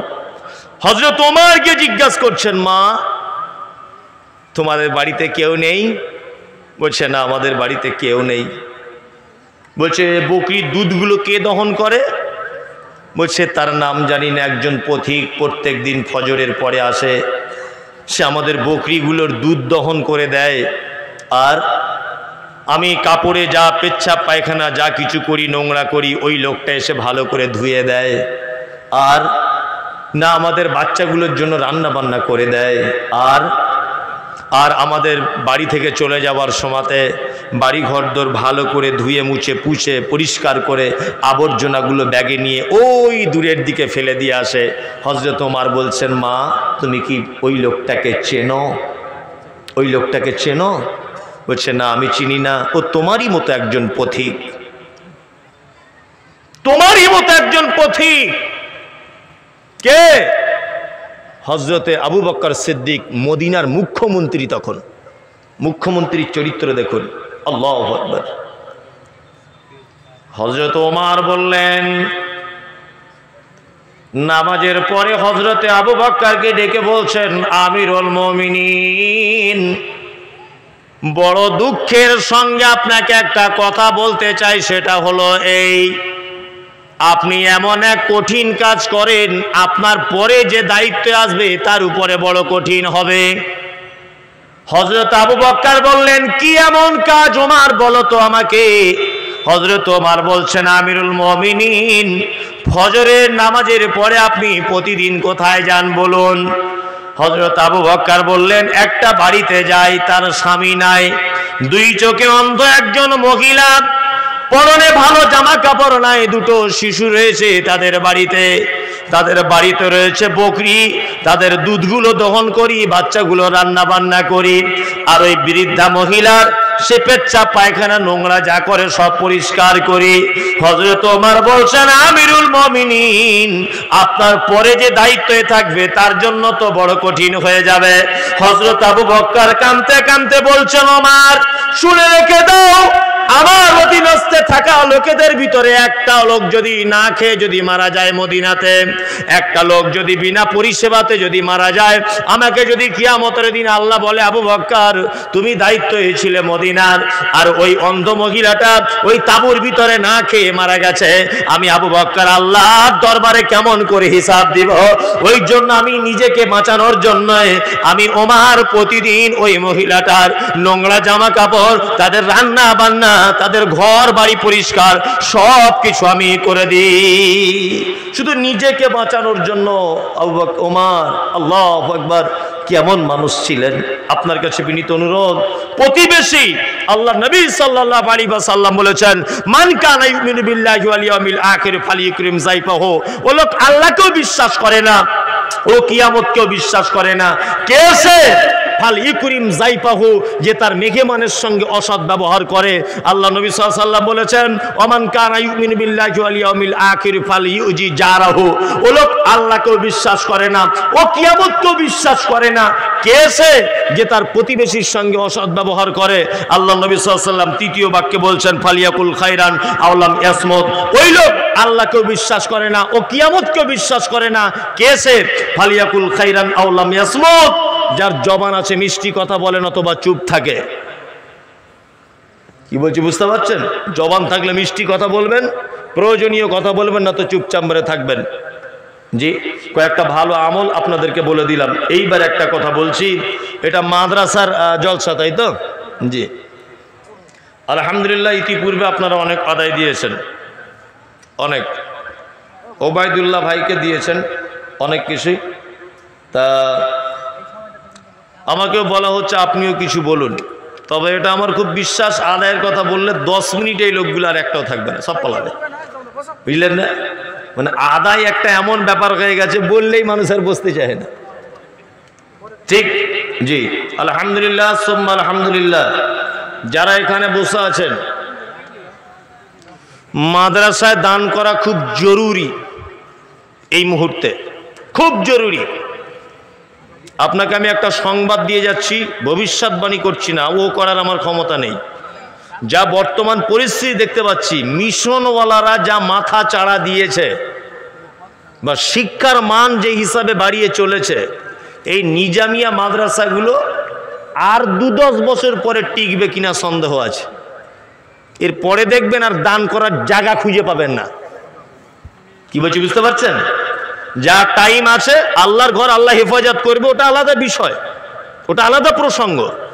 কিন্তু আপনার কাছে বিনীত অনুরোধ, দান করে জান্নাতে যাওয়ার যত মাধ্যম রয়েছে তার মধ্যে এটা একটা মাধ্যম এখনো বর্তমান জীবিত আছে আমাদের সমাজে, তার নাম মাদ্রাসা, যেখানে দান করা যেতে পারে নির্দ্বিধাতে, এখানে কোনো বাদ বিচার থাকে না। ওই জন্য আপনাদের কাছে বিনীত অনুরোধ, আপনারা দান যে যেমন পদ্ধতিতে করেছেন, আমি একটা ছোট্ট পদ্ধতি বলে দিই, সেটা হচ্ছে কোরআন দিয়ে। আল্লাহ নবী সাল্লাল্লাহু আলাইহি ওয়াসাল্লামকে জিজ্ঞেস করা হচ্ছে, ইয়াসআলুনাকা মাজা ইনফিকুন, নবী আপনি বলুন পৃথিবীতে যত দানের রাস্তা আছে তার মধ্যে উত্তম রাস্তা কোনটি? আল্লাহ নবী সাল্লাল্লাহু আলাইহি ওয়াসাল্লামকে কোরআন দিয়ে জানানো হচ্ছে, কুল মা আনফাকতুম মিন খাইরিন ফালিল ওয়ালিদাইন, পৃথিবীতে উত্তম দানের জায়গা হলো তুমি তোমার আব্বা মায়ের জন্য যেটা খরচা করো, এর থেকে উত্তম আর কোনো জায়গা নেই। যারা বসে আছেন ভাই, বিনীত অনুরোধ, অন্তত পক্ষে 10 জন মানুষ 1000 করে টাকা আপনি আপনার আব্বা মায়ের জন্য দেন। আসসালামু আলাইকুম। জি, আপনারা বসেন।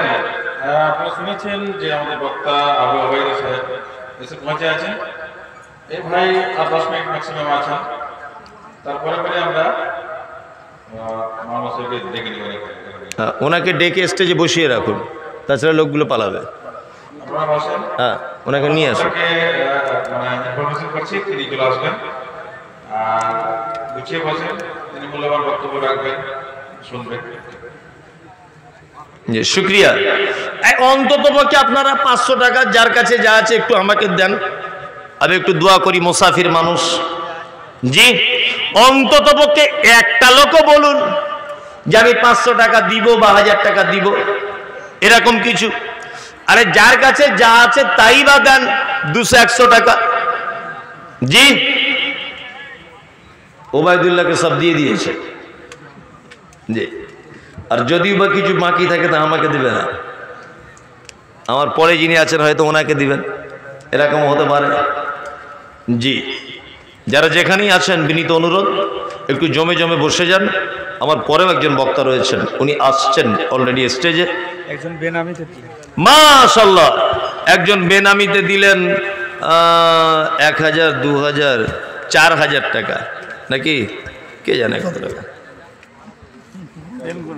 1000, 2000, 3000, 5000 মনে হয়, দেখুন তো। যাই হোক একজন বেনামিতে দিলেন। তবে দানি ভাই খুব চালাক লোক, বুঝতে পেরেছে যে বক্তাদের একটা বদমাইশি আছে, সেটা হচ্ছে এই যে টাকা দিলে আবার ফের ডাকে। 5000 আছে, শুক্রিয়া। বেনামির নাম মোর বলিতে হইল, পরিমাণে 5000 টাকা পাঠাইল, ওগো বাড়ি দোয়া করি